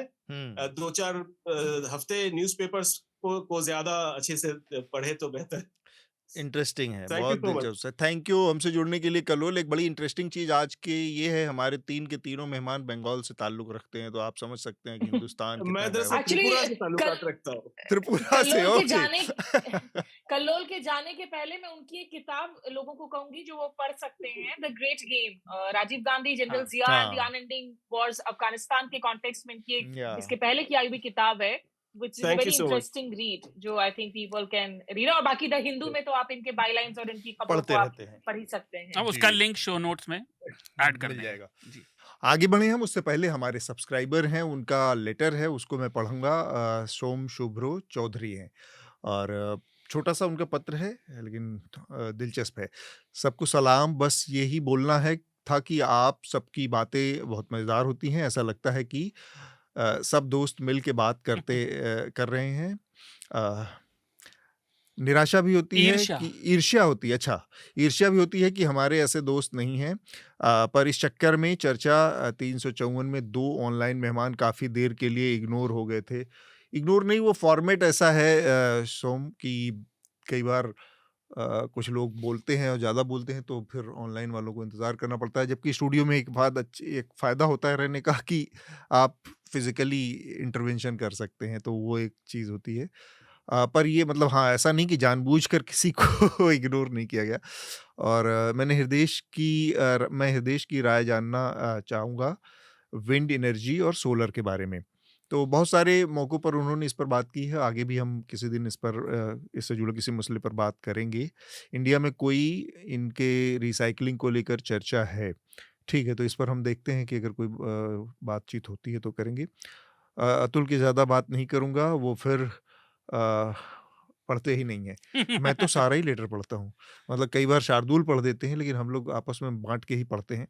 आप सबके काम के लिए बहुत धन्यवाद। थैंक यू सोम, इस लेटर के लिए। और आप लोग अपने लेटर्स ज़रूर भेजें।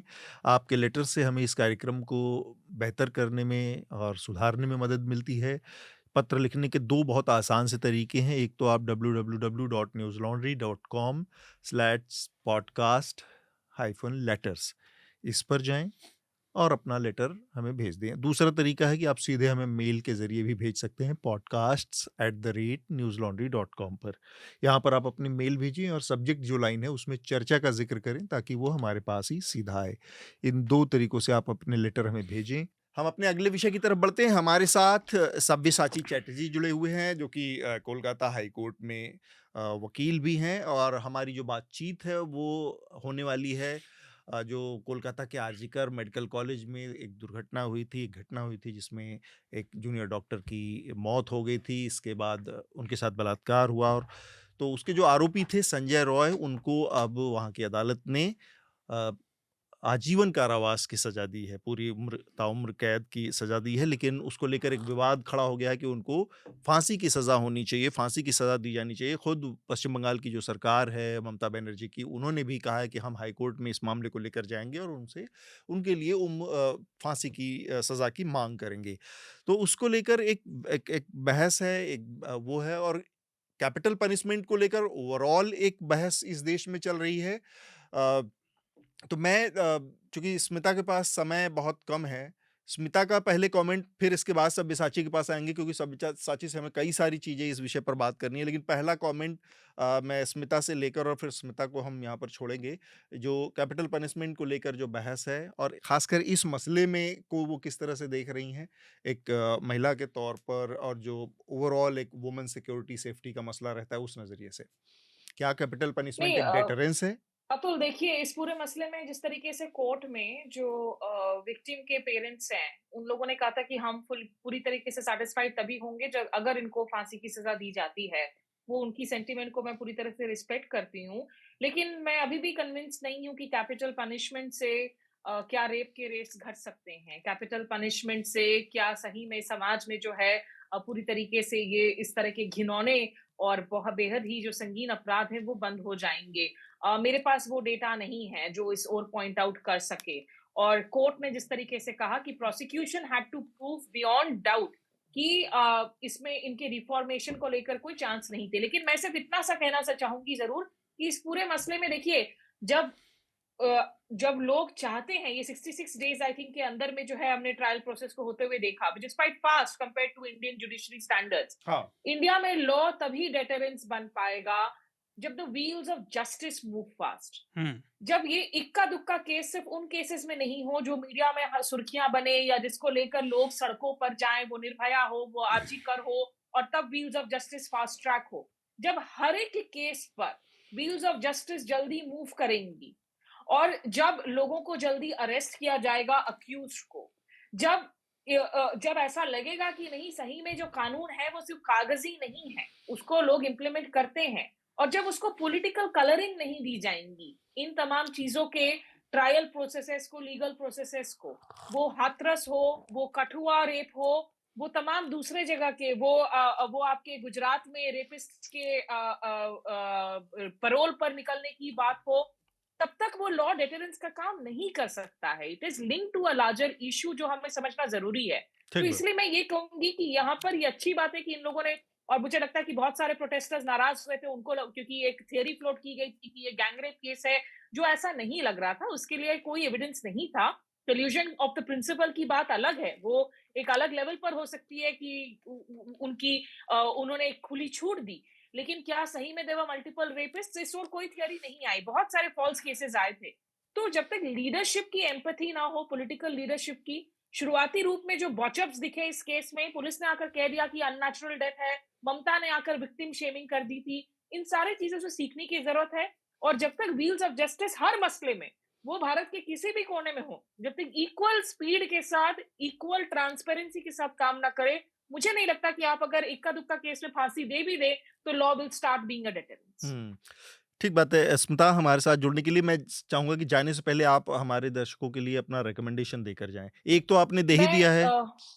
जी मैं एक प्रोफेसर सी राजामोहन जो कि स्ट्रेटेजिक एक्सपर्ट हैं, उनकी 22 जनवरी की इंडियन एक्सप्रेस की संपादकीय है ऑन डोनाल्ड ट्रंप की प्रेसिडेंसी की कैसे अमेरिका की जो लिबरल अमेरिका है वो किस तरीके से बदल रहा है, वो एक इम्पोर्टेंट है। और आरजीकर केस में मुझे लगता है तमल साहा हमारे मीडिया के कॉलीग हैं, आपके शोज पर आ चुके हैं, न्यूज द ट्रूथ है उनका प्लेटफॉर्म, उन लोगों ने बहुत इन्वेस्टिगेशंस किए हैं लगातार, which is worth a watch, तो आप उनके रिपोर्ट्स को भी देख सकते हैं। थैंक यू हमसे जुड़ने के लिए स्मिता। ठीक हम है। सब्यसाची चैटर्जी से इस मामले पर थोड़ा और विस्तार से बातचीत करने वाले हैं। सब्यसाची, आप कोलकाता में हैं और ये जो मसला हुआ इस पर जिस तरह से इसकी एक तरह से तारीफ भी की जानी चाहिए कि टाइम बाउंड मैनर में अक्सर इस तरह के मामलों में फैसले नहीं आते हैं, लेकिन एक एक क्विक ट्रायल हुआ और फिर कोर्ट ने इसको रेयरेस्ट ऑफ द रेयर नहीं माना है और ये ना मानते हुए आजीवन कारावास की सज़ा दी है। तो मैं जानना चाहता हूँ आपसे कि क्या वहाँ पर किस तरह का सेंटिमेंट है और क्या सेंटिमेंट ज़्यादा इम्पोर्टेंट है या जस्टिस, जो कि कोर्ट ने बहुत सारी चीज़ों को देखकर मद्देनज़र ध्यान में रखते हुए फैसला दिया है, तो उसका भी एक रिस्पेक्ट करना बनता है कि हाँ, यहाँ पर कहीं न कहीं तो बक स्टॉप होना चाहिए। ठीक है, हमारी न्याय प्रक्रिया में ये आपको मौका दिया जाता है कि आप हायर कोर्ट में जाएँ और वहाँ पर अगर आप संतुष्ट नहीं हैं, तो फैसले उसके खिलाफ अपील कर सकते हैं, वो अपील होगी। पर एज़ अ एक लॉयर के तौर पर आप जब देखते हैं न्यूट्रल उसके तौर पर, तो क्या इस फैसले में क्या कहीं से आपको लगता है कि कमी है, गड़बड़ी है, या ये फैसले को और बदला जा सकता है या ठीक है? और ओवरऑल कैपिटल पनिशमेंट पे आपकी अपनी कोई राय हो तो? देखिए, बात यही है, जो आरजीकर का जो केस हुआ, कोई भी क्रिमिनल केस के तरह इसमें भी सबसे इंपॉर्टेंट चीज है इन्वेस्टिगेशन। इस केस का जो इन्वेस्टिगेशन है, this was under question from the very beginning. इस केस के बारे में पहले से ही बहुत कुछ सवाल उठा था हुँ, और सवाल उठाने वाला था उनका जो परिवार है, हुँ, माँ और बाप, जिनका मौत हुआ था, जिनका रेप हुआ था, उनका माँ और बाप ये सवाल उठाए थे और सवाल लेकर उन्होंने कोर्ट तक पहुंचा था। सुप्रीम कोर्ट ने भी सुओमोटो केस रजिस्टर करवाया और सुप्रीम कोर्ट ने मॉनिटरिंग करके सीबीआई को देकर इस जांच को करवाने के लिए कोशिश कर रहा था। जी, लेकिन हम लोग देखा जो जो इन्वेस्टिगेशन हुआ, it is so much filled by flaws, जो क्यों ना हमारा जो जज जिन्होंने सजा का राय सुनाया था, जी, उन्होंने भी उनका ऑर्डर में लिखा, जो prosecution which was supposed to prove this case beyond the doubt, हुँ, जिस देकर आपने बात उठाया था, उस प्रोसिक्यूशन बहुत चीज को कोर्ट के सामने ला नहीं पाया। हुँ, प्रोसिक्यूशन था CBI, it's a failure of the investigating agency. तो बात अगर हम लोग साझा लेकर आप करूंगा, तो इसमें कोई फायदा नहीं होगा। हुँ, Investigation was not flawless. Hmm, Investigation could not give us light on various aspects, including the aspects of gang rape. Postmortem report जो है, पोस्टमार्टम रिपोर्ट में जो अभी जिसका निशान है, जो खत का निशान है, और निशान ये बोल रहा है एक this is a case of a gang rape. लेकिन CBI deliberately did not prove that particular portion that is reflected in the judgment also. अगर आपने इसको देखेंगे, तो अगर कोई केस में इन्वेस्टिगेशन ठीक से नहीं होता है, निश्चित रूप से उस केस में ट्रायल भी सही तरीका से नहीं होता है और रिजल्ट जो आता है वही आया। हुँ, This is not the primary question that whether the capital punishment should be inflicted or not. The question is whether this was a proper trial on the basis of proper and fair investigation. Hmm, When a trial is supposed to be fair, Supreme Court in plethora of judgment says that when there is a fair investigation, then only a fair trial is possible. हुँ, RG Kar case में पहले से ही कोई fair investigation नहीं हुआ। There was tampering of evidence. There was allegation of tampering of evidence by the government. हुँ, अगर इस case को हम लोग रेयरेस्ट ऑफ रेयर क्यों नहीं बोलूंगा, हुँ, देखिए इस केस में जिनका साजा हुआ, जिस व्यक्ति का, हुँ, उनका नाम संजय राय, हुँ, ये कोई साधारण व्यक्ति नहीं था। हमारा बंगाल में एक धारा है, यह सिविक पुलिस, पूरा देश के अंदर बंगाल का सरकार ने एक नया चीज लाया जिसका नाम है सिविक पुलिस। सिविक पुलिस लोग थाने में काम करता है और ममता का खिदमत करता है लोग। टीएमसी का केडर लोगों को सरकार ने सिविक पुलिस बना के पुलिस स्टेशन में भेजता है। ये टीएमसी का केडर है। इस Sanjay Roy was also a TMC cadre and civic police, civic volunteer.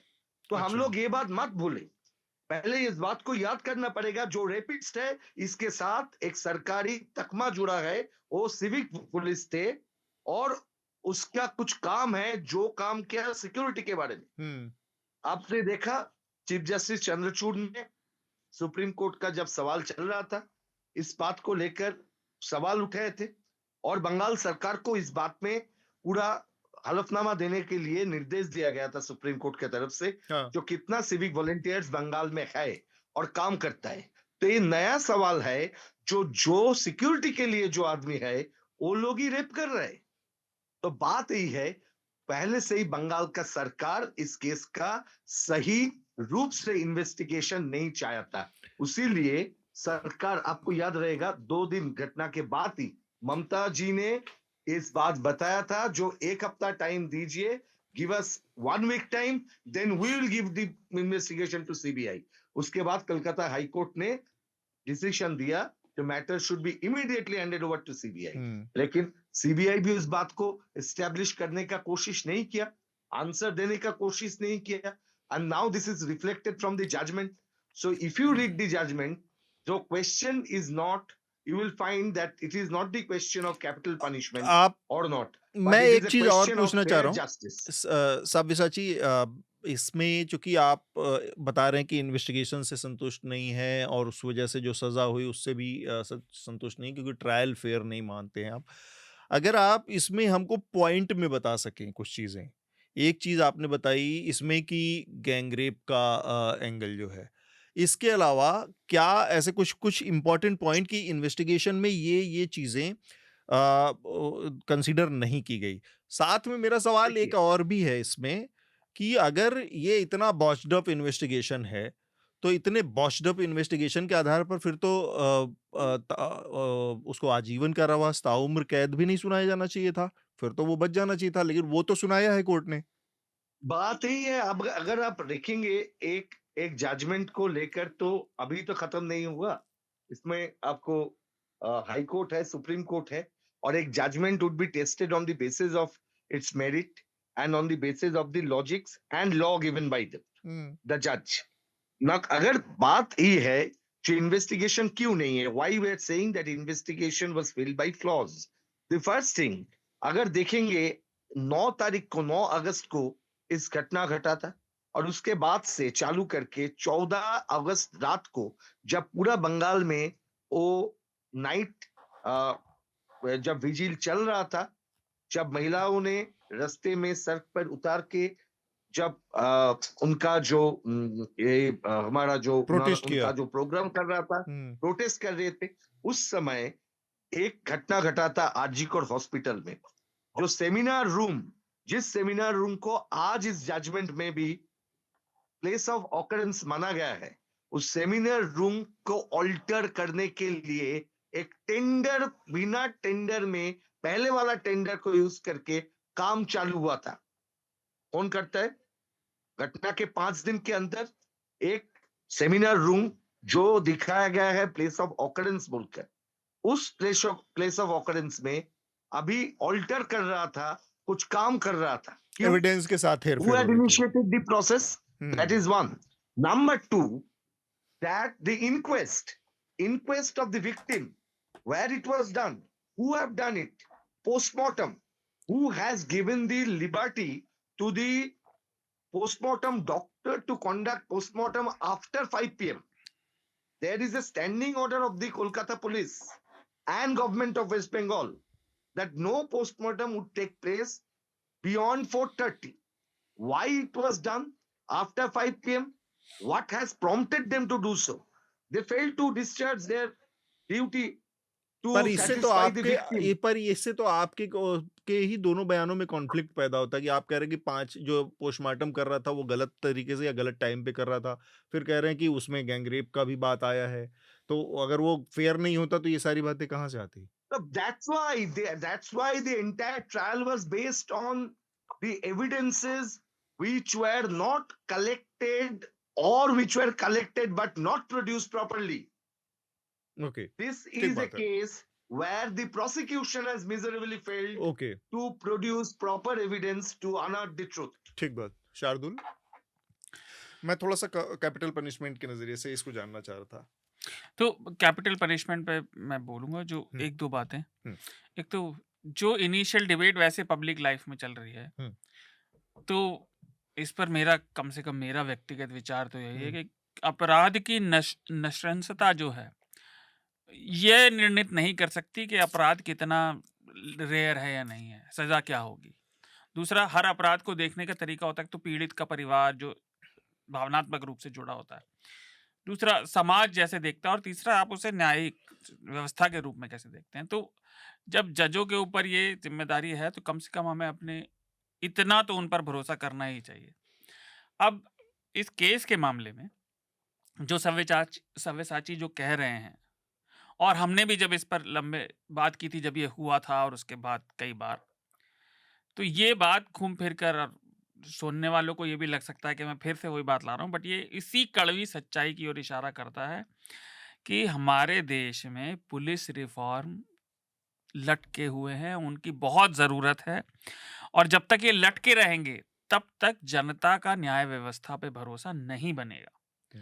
उसका कारण यह है कि रिफॉर्म के बाद भी जब पुलिस व्यवस्था सुलभ हो जाएगी, जनता के लिए काम करेगी, तभी जनता का भरोसा बनेगा। अच्छी पुलिसिंग किसी भी समाज की आज की डेट में, इस आधुनिक समाज में मूलभूत ज़रूरत है, और हमारे यहाँ ये है नहीं। तो आप अब जैसे हम कितने केसेस में देख चुके हैं कि फ्रॉड इन्वेस्टिगेशन की तरफ से, या इन्वेस्टिगेशन ऐसा जो वो मामला मांगता था, वो नहीं होने की वजह से या तो अपराधी बरी हो जाते हैं, या उन्हें सजा नहीं मिलती, या सबूत पर्याप्त नहीं होते। कितने केसेस में हमने देखा है।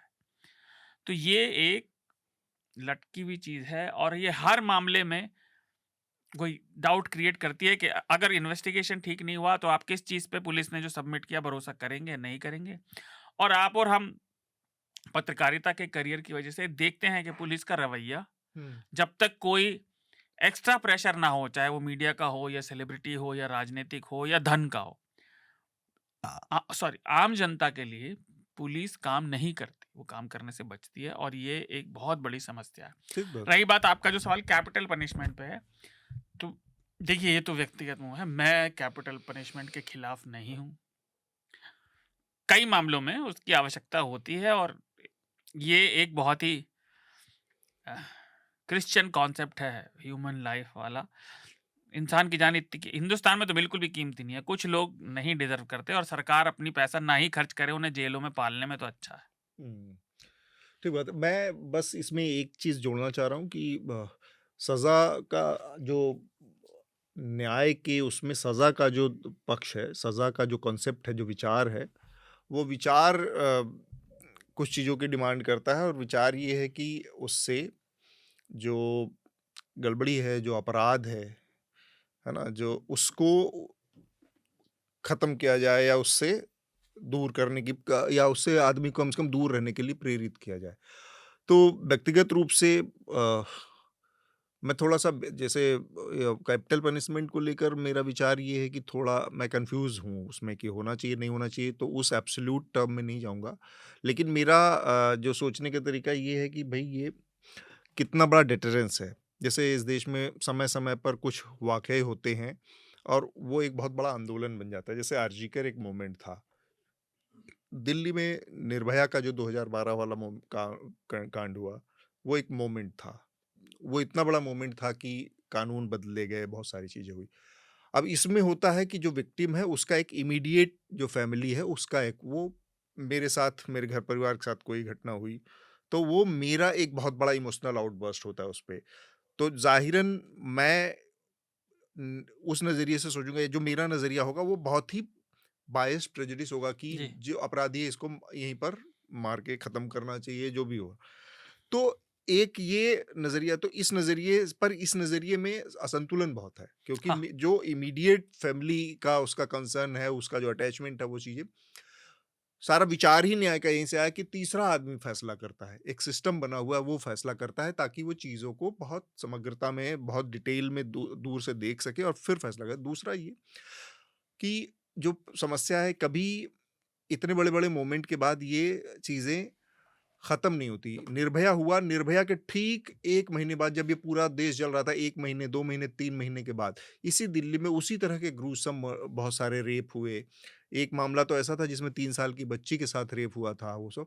ये सारे मामले होते हैं और आज भी निर्भया के अपराधियों को फांसी की सज़ा दे दी गई। आप और भी किसी मामले में देख लीजिए, फांसी की सज़ा किसी भी उसका डिटरेंस एकदम ज़ीरो है। आज भी रेप के दर इस देश में उसी तरह से हैं। मेरे ख़्याल से पर डे के हिसाब से 70-80 के आसपास रेप महिलाओं के साथ इस देश में होते हैं। ये एक डाटा है और कितना बहुत ही शर्मनाक डाटा है, जिसमें किसी का सर झुक जाना चाहिए इस देश में। तो कैपिटल पनिशमेंट भी है, सब कुछ है, लेकिन वो कोई काम नहीं करता। और ख़ासकर बड़े-बड़े आंदोलनों के नज़रिए से देखें तो आप ये कह सकते हैं कि कानून रहता है, अपराध होते हैं, लेकिन जब वो मूवमेंट बन जाता है, तब भी वो डिटरेंस नहीं बन पाते। तो उसका दूसरा भी पहलू है। इसलिए और तीसरा ये कि आप स्टेट की जो दी गई है पावर, उस स्टेट की पावर में कैपिटल पनिशमेंट कहीं न कहीं वॉयलेंस का भी एक वो है, कि वो आपको जो हथियार दे रही है, जो मौका दे रही है, वो वॉयलेंस करने का वो मौका दे रही है। मैं इसको क्रिश्चियनिटी और लाइफ के लेने-देने, या वो जो बहुत ही एक इस्लाम का बहुत मोरलिस्ट है कि जिसने जो ज़िंदगी दे नहीं सकता, वो ले नहीं सकता, ये सब बहस में नहीं आता। लेकिन वो स्टेट को जो वॉयलेंस की पावर देता है ये, या स्टेट को वॉयलेंस करने का एक औज़ार देता है, इससे भी स्टेट को बचते हुए बचने की एक कोशिश करनी चाहिए। पर फिर बात वही आती है कि क्या कुछ चीज़ें ऐसी हैं जो रेयरेस्ट ऑफ द रेयर होती हैं। बहुत वीभत्स चीज़ें यहाँ पे हुई हैं, जैसे कि आप हिटलर या उसके जो तमाम अनुयायी थे, उसके जो तमाम सिपहसालार थे, ऐसे लोगों के लिए क्या सज़ा सोच सकते हैं? तो शायद आपके पास कोई विकल्प ना हो। लेकिन और बाकी सारे मामलों में सज़ाएँ हैं, और उस सज़ा का मकसद ये है कि भई आप उस आदमी को वंचित करते हुए, एहसास कराते हुए उसकी ज़िंदगी बिताने का अवसर दें, या उसकी ज़िंदगी में वो चीज़ हर पल, हर मोमेंट पे उसको रिकॉग्नाइज़ होती रहे कि ये तुम्हारे करने की वज़ह से तुम आज ये ज़िंदगी भोग रहे हो। ये एक चीज़ होती है, मतलब ये मेरा अपना लिमिटेड मेरी समझ कहती है। तो ये जो कन्फ्यूज़न है कि कैपिटल पनिशमेंट होना चाहिए या नहीं होना चाहिए, इसके बीच की बात मैं रख रहा हूँ। सव्यसाची शार्दुल। कुछ बोले उससे पहले मैं एक छोटी सी बात जोड़ना चाहूँगा। अगर मैं गलत हूँ तो वो उसे ठीक कर दें, बिकॉज़ वो पेशे से वकील हैं, वो न्याय व्यवस्था में काम करते हैं। देखिए, लंबे समय से शायद ये ज़िक्र भी हुआ है, मैं लंबे समय से क्रिमिनल केसेस को पढ़ता रहा हूँ, ये मेरा एक व्यक्तिगत शौक है। और आम तौर पे एक तो जो आपने आर्गुमेंट दिया कि वो व्यक्तिगत या फैमिली या उन सब का तरफ से जस्टिस इसलिए नहीं हो सकता क्योंकि वो बायस होता है, क्योंकि जस्टिस न्याय को मतलब एक तो जैसा आपने कहा, जो जजमेंट हो वो डेटरेंस भी पैदा करे, साथ ही वो रेट्रीब्यूटिव भी होना चाहिए जो अपराध हुआ है उसके लिए, और उसमें अगर पॉसिबल हो रिफॉर्मेटिव एस्पेक्ट भी होना चाहिए कि वो अपराधी में अगर रिफॉर्म किया जा सकता है। ये एक आइडियल सिचुएशन है, मैं नहीं कहता हर समय होती है, तो कानून इस नज़रिए से बनाए जाते हैं, लेकिन इसका बैलेंस कोई परिवार वाला जो व्यक्तिगत जिसकी भावनाएं आहत हुई हैं, जिसका पर्सनल लॉस हुआ है, वो नहीं कर पाएगा। इसीलिए ये सिस्टम बनाया जाता है। लेकिन ये हर बार ज़रूरी नहीं, जो मैं अपने व्यक्तिगत जो कैपिटल पनिशमेंट वाली थी, हर बार ज़रूरी नहीं, जैसा अतुल ने भी कहा कि हर अपराधी के साथ वो संभव हो। आखिरी कमेंट आपका सब्यसाची। मैं कैपिटल पनिशमेंट के बारे में यही बात ही कहना चाहूंगा। देखिए, दुनिया का सबसे बड़ा बड़ा देश और जहां का क्रिमिनल जस्टिस सिस्टम को देखकर हम लोग भी सीखता हूँ, क्योंकि हमारा जो लॉ है, कानूनी व्यवस्था है हमारा देश का, इस तो हम लोग हर देश से भी उनका जो कानूनी व्यवस्था है, पर्टिकुलरली जो क्रिमिनल जस्टिस सिस्टम, इनको देख के सीखता हूँ। और जितना सारे प्रोग्रेसिव देश है, अगर ढूंढ लीजिए, ये लोग का जो नया क्रिमिनल जस्टिस सिस्टम है, इनका तरीका ही है जो डेथ पेनल्टी और कैपिटल पनिशमेंट को थोड़ा सा वर्जन करना है, धीरे धीरे धीरे धीरे एक रिफॉर्मेटिव सिस्टम की। बिल्कुल। क्योंकि आप देखेंगे जो नेल फॉर ए नेल और tooth for a tooth cannot be rule for the civilized society. Hmm, That is the basic notion. However, as हमारा दोस्त ने अभी कहा, जो ये तो आइडियल सिस्टम है, कानूनी व्यवस्था वो एक आइडियल सिस्टम की बात करता है, लेकिन हमारा जो रियलिटी है, रियलिटी में इसका जरूरत कितना है कितना नहीं है, इनके बारे में कोई डेटा हमारे पास इतना नहीं है, जो कितना डेथ पेनल्टी रहने के बावजूद भी हमारा देश में एक क्राइम रेट कैसे बढ़ रहा है, पर्टिकुलरली ऑफेंसेस अगेंस्ट वीमेन। आप लोगों ने देखा जो निर्भया का केस के बाद कानून परिवर्तन हुआ, लेकिन उसके बाद भी offences against women, crime against women, crime at work place, everything is increasing in a very intolerant environment in this country. इस चीज को हम लोग देखेंगे, कोई एक स्पेसिफिक केस छोड़ दीजिए, generally if we look at this, I would be saying जी इसमें ज्यादा फायदा किसी का नहीं है डेथ पेनल्टी रखने से, that is my personal view, but for that the entire legislature, particularly lawmakers, need to be sensitized, they need to discuss, and ultimately parliament is expected to make the law, but we know that recent amendment does not suggest ठीक so, बात। so we have to take Yeah. as it is, the law as Right. it is. इसमें एक चीज़ और मैं जोड़ना चाह रहा था, जो डेटरेंस के नज़रिए से हमारे यहाँ एक और चीज़ है जिसको किसी भी सज़ा में बहुत एक न्यूट्रल ऑब्जर्वर के तौर पर हमें ज़रूर ध्यान रखना चाहिए, चाहे मेरा लॉ से लेना देना हो चाहे ना हो, as a journalist, as a citizen, as a civil society, सबका, कि कुछ चीज़ें हमारे यहाँ अभी भी बहुत क्लास के साथ काम करती हैं, उसके साथ एक क्लास का वो जुड़ा होता है, और कैपिटल पनिशमेंट उसमें सबसे ब्लेटेंट उदाहरण है। आप देख लेंगे तो इस देश में आज तक किसी भी वेल ऑफ वेल एलीट या उस तरह के अपर मिडिल क्लास, उस तरह के लोगों को जो सो कॉल्ड रूलिंग क्लास है, कभी किसी का आप एक उदाहरण नहीं बता पाएंगे कि कैपिटल पनिशमेंट किसी को मिली हो। तो कैपिटल पनिशमेंट में हमेशा एक आप सबल्टन वो देखेंगे, लोअर तबके का वो देखेंगे रिप्रेजेंटेशन, ज़्यादातर निचले, गरीब, और उसमें आप कास्ट का भी एंगल जोड़ सकते हैं, उसमें आप रिलीजन का भी एंगल जोड़ सकते हैं, माइनॉरिटीज़ आएंगी जिनके ऊपर ये अप्लाई हुआ है। तो हमारा जस्टिस सिस्टम इतना परिपक्व भी नहीं है कि जब वो किसी, या इतना फुल कंप्लीट फुल प्रूफ या वाटर मतलब टोटली लॉक्ड नहीं है कि जो ये फैसला या ये भरोसा दे सके कि अगर आप किसी की जान लेने जा रहे हैं तो आप इतने ईमानदार और इतने वो हैं कि फिर आपके फैसले में कोई सवाल नहीं उठेगा, क्योंकि बहुत सारे एक ही तरह के आरोप में अलग अलग तरह के फैसले होते हमने देखे हैं। एक रेपिस्ट नहीं कहेंगे, मैं एक मर्डरर था जिसने लोग मतलब पॉइंट ब्लैंक से एक वेट्रेस की यहाँ पर गोली मारकर हत्या कर दी थी इसी दिल्ली शहर में। मनु शर्मा की बात कर रहे हैं हम। जितनी आसानी से वो आदमी छूट सकता था छूट गया, जितनी आसानी से उसको पेरोल्स मिल सकती थी वो मिलती रही एक, और आप कल्पना नहीं कर सकते कि यही सिस्टम एक सामान्य से मर्डर करने वाले, सामान्य जो श्रेणी का, जो गरीब, मध्यम वर्गीय, लोअर तबके का आदमी होगा, छोटी जाति का होगा, माइनॉरिटी का होगा, उसको इतनी आसानी से वो चीज़ें मिल जाएंगी। हमारे सामने एक बाबा का उदाहरण है, उनके ऊपर बलात्कार और मर्डर दोनों का आरोप है, और हमारे देश की सरकार जितनी आसानी से हर चुनाव, क्योंकि वो भीड़ ला सकता है, जितनी आसानी से उस बाबा को पेरोल देती है 1-1 महीने 2-2 महीने का, तो वो सिस्टम भी जो जिसको आप जान लेने का हक मांग रहे हैं कि इसको किसी को मृत्युदंड दे, वो क्या पवित्रता के उस पायदान पर है कि जहां पर सबको एक आंख से देख सके? तब जाकर मेरे ख्याल से ये बहस ज्यादा मुनासिब होगी करना कि भैया पहले आप उस चीज को बराबरी पर लाओ कि आप किसी को 2 आंख से नहीं देखते। आखिरी में कुछ आप कहना चाह रहे हैं? आरोपी कहाँ, अभियुक्त है। अभियुक्त। एक ही चीज मैं कहना चाहूंगा, particularly on the question of capital punishment, as I said that criminal justice system में जितना सारे प्रगतिवादी जो चिंतन है उसमें ये चला जा रहा है, लेकिन एक चीज भी है, देखिए टुडे ऑल्सो, आज भी हमारा जो रूलिंग क्लासेस है हमारा देश में और पॉलिटिकल लीडर्स है, ये लोग एकदम पब्लिकली डेथ पेनल्टी को प्रोमोट करता है।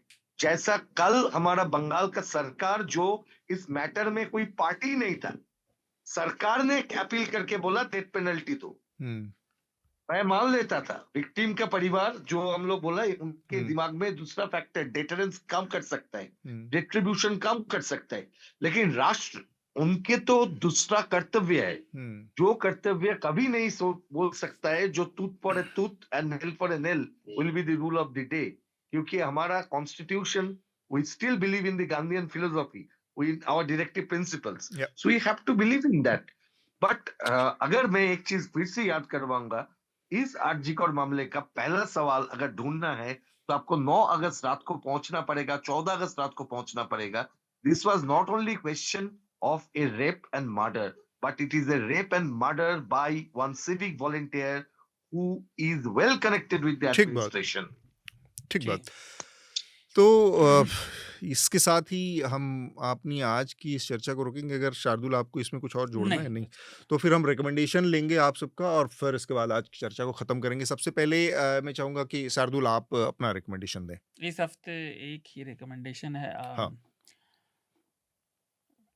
मैंने पिछले साल बहुत कम चीज़ें देखी तो मैं उसमें कैचअप कर रहा हूँ। तो एक और मिनी सीरीज़ आई थी द पेंगुइन, वो बैटमैन यूनिवर्स पर है और उसने मुझे फिर से याद दिलाया कि हिंदुस्तान में ले दे के इक्का दुक्का ही ढंग की चीज़ें बनती हैं, जबकि पिछला साल एक्सेप्शनली अच्छा रहा टीवी सीरीज़ और मिनी सीरीज़ के मामले में, अंग्रेज़ी में और अलग भाषाओं में बनने वाली में। तो द पेंगुइन देखें, उसे ये ना समझे कि वो बैटमैन यूनिवर्स का बहुत ही जबरदस्त क्राइम ड्रामा है। ठीक बात। सब्यसाची आप क्या रिकमेंड करेंगे? देखिए, मैं रिकमेंड करूंगा जो हम लोग जिस सब्जेक्ट में बोलने के लिए यहीं पे आया था जी, आरजीकर केस का जो जजमेंट है, इस जजमेंट को हर लोग पढ़ लीजिए, क्योंकि इस केस हमारा आज के केस नहीं भविष्य के लिए भी बहुत आई ओपनर होगा। अगर हम लोग इसके लड़ाई करना चाहते हैं। I think it's good idea, recommendation. पहले हम सब लोगों को जजमेंट जरूर पढ़ना चाहिए, और खासकर ज्यादातर जितने भी बड़े उस तरह के मामले होते हैं, फैसले होते हैं, उसके जजमेंट पढ़ने से काफी चीजें हमें और क्लैरिटी मिलती है। कई बार हम केवल नोशन पे बात करते रहते हैं और एक्चुअल उस फैक्ट्स हमारे पास होते नहीं है, तो उस नजरिए से ये अच्छा एक रिकमेंडेशन है। मेरे 2 छोटे छोटे रिकमेंडेशन हैं। एक पाताल लोक 2 सीरीज आई है अमेजॉन पे, वो देखें, इंस्पेक्टर हाथी सिंह का। एक नजरिए से इसमें एक डिसअपॉइंटमेंट है और एक अच्छी चीज है। डिसअपॉइंटमेंट ये है कि पार्ट 1 जो था वो एक एक्चुअल कहानी और उसका एक बेस था, क्योंकि वो एक रियल किताब के ऊपर आधारित थी, तो उसका जो पूरा नैरेटिव पार्ट था वो बहुत इंटरेस्टिंग था। तो ये क्या है, ये प्योर कॉमर्शियल एक्सटेंशन है पार्ट 2 सीजन। ये फिक्शन है ना, फिक्शनल एक वो है। लेकिन पाताल लोक है ना, मेरी नजरिए में, व्यक्तिगत राय में सबसे अच्छी सीरीज में से एक है हिंदुस्तान में। मिर्जापुर सब बेकार है उसके आगे। तो इसका ये, और लेकिन इसका जो दूसरा पहलू है, इसने पहली बार हिंदी में मैंने कोई चीज देखी है जिसने नॉर्थ ईस्ट के कॉन्फ्लिक्ट को, उसके लेयर्स को, जटिलताओं को बहुत अच्छे तरीके से सामने रखा है कि एक्चुअली कितना कॉम्प्लिकेटेड नॉर्थ ईस्ट का जो पूरा स्ट्रक्चर है, समाज है, और उसमें बिना पैट्रनाइज किए, क्योंकि नॉर्मली जब हम यहाँ पर बातचीत करते हैं ना इस तरह की चीज़ों में, तो हम हमेशा एक्सट्रीम पे प्ले करते हैं कि या तो उनके साथ एक्स्ट्रा इमोशनल हो गए और उनको पैट्रनाइज करने लगते हैं, या फिर उनका मजाक ही उड़ाने लगते हैं। तो उन दोनों चीज़ों से बचते हुए बहुत बहुत ही रियलिस्टिक तरीके से वहाँ की जो कॉम्प्लेक्स पॉलिटिक्स समझा, तो ये उसकी अच्छाई है।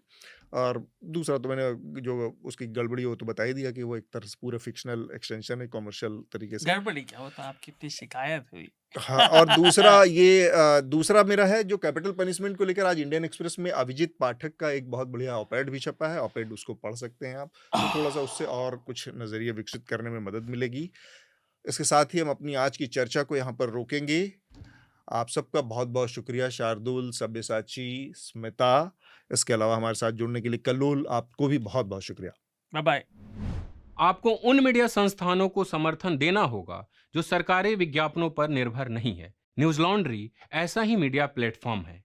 हम किसी से विज्ञापन नहीं लेते। न्यूज लॉन्ड्री को सब्सक्राइब करने के लिए newslaundry.com/subscription पर जाएं और अपने मन मुताबिक राशि चुनें। न्यूज लॉन्ड्री को सब्सक्राइब करें और गर्व से कहें, मेरे खर्च पर आजाद हैं खबरें।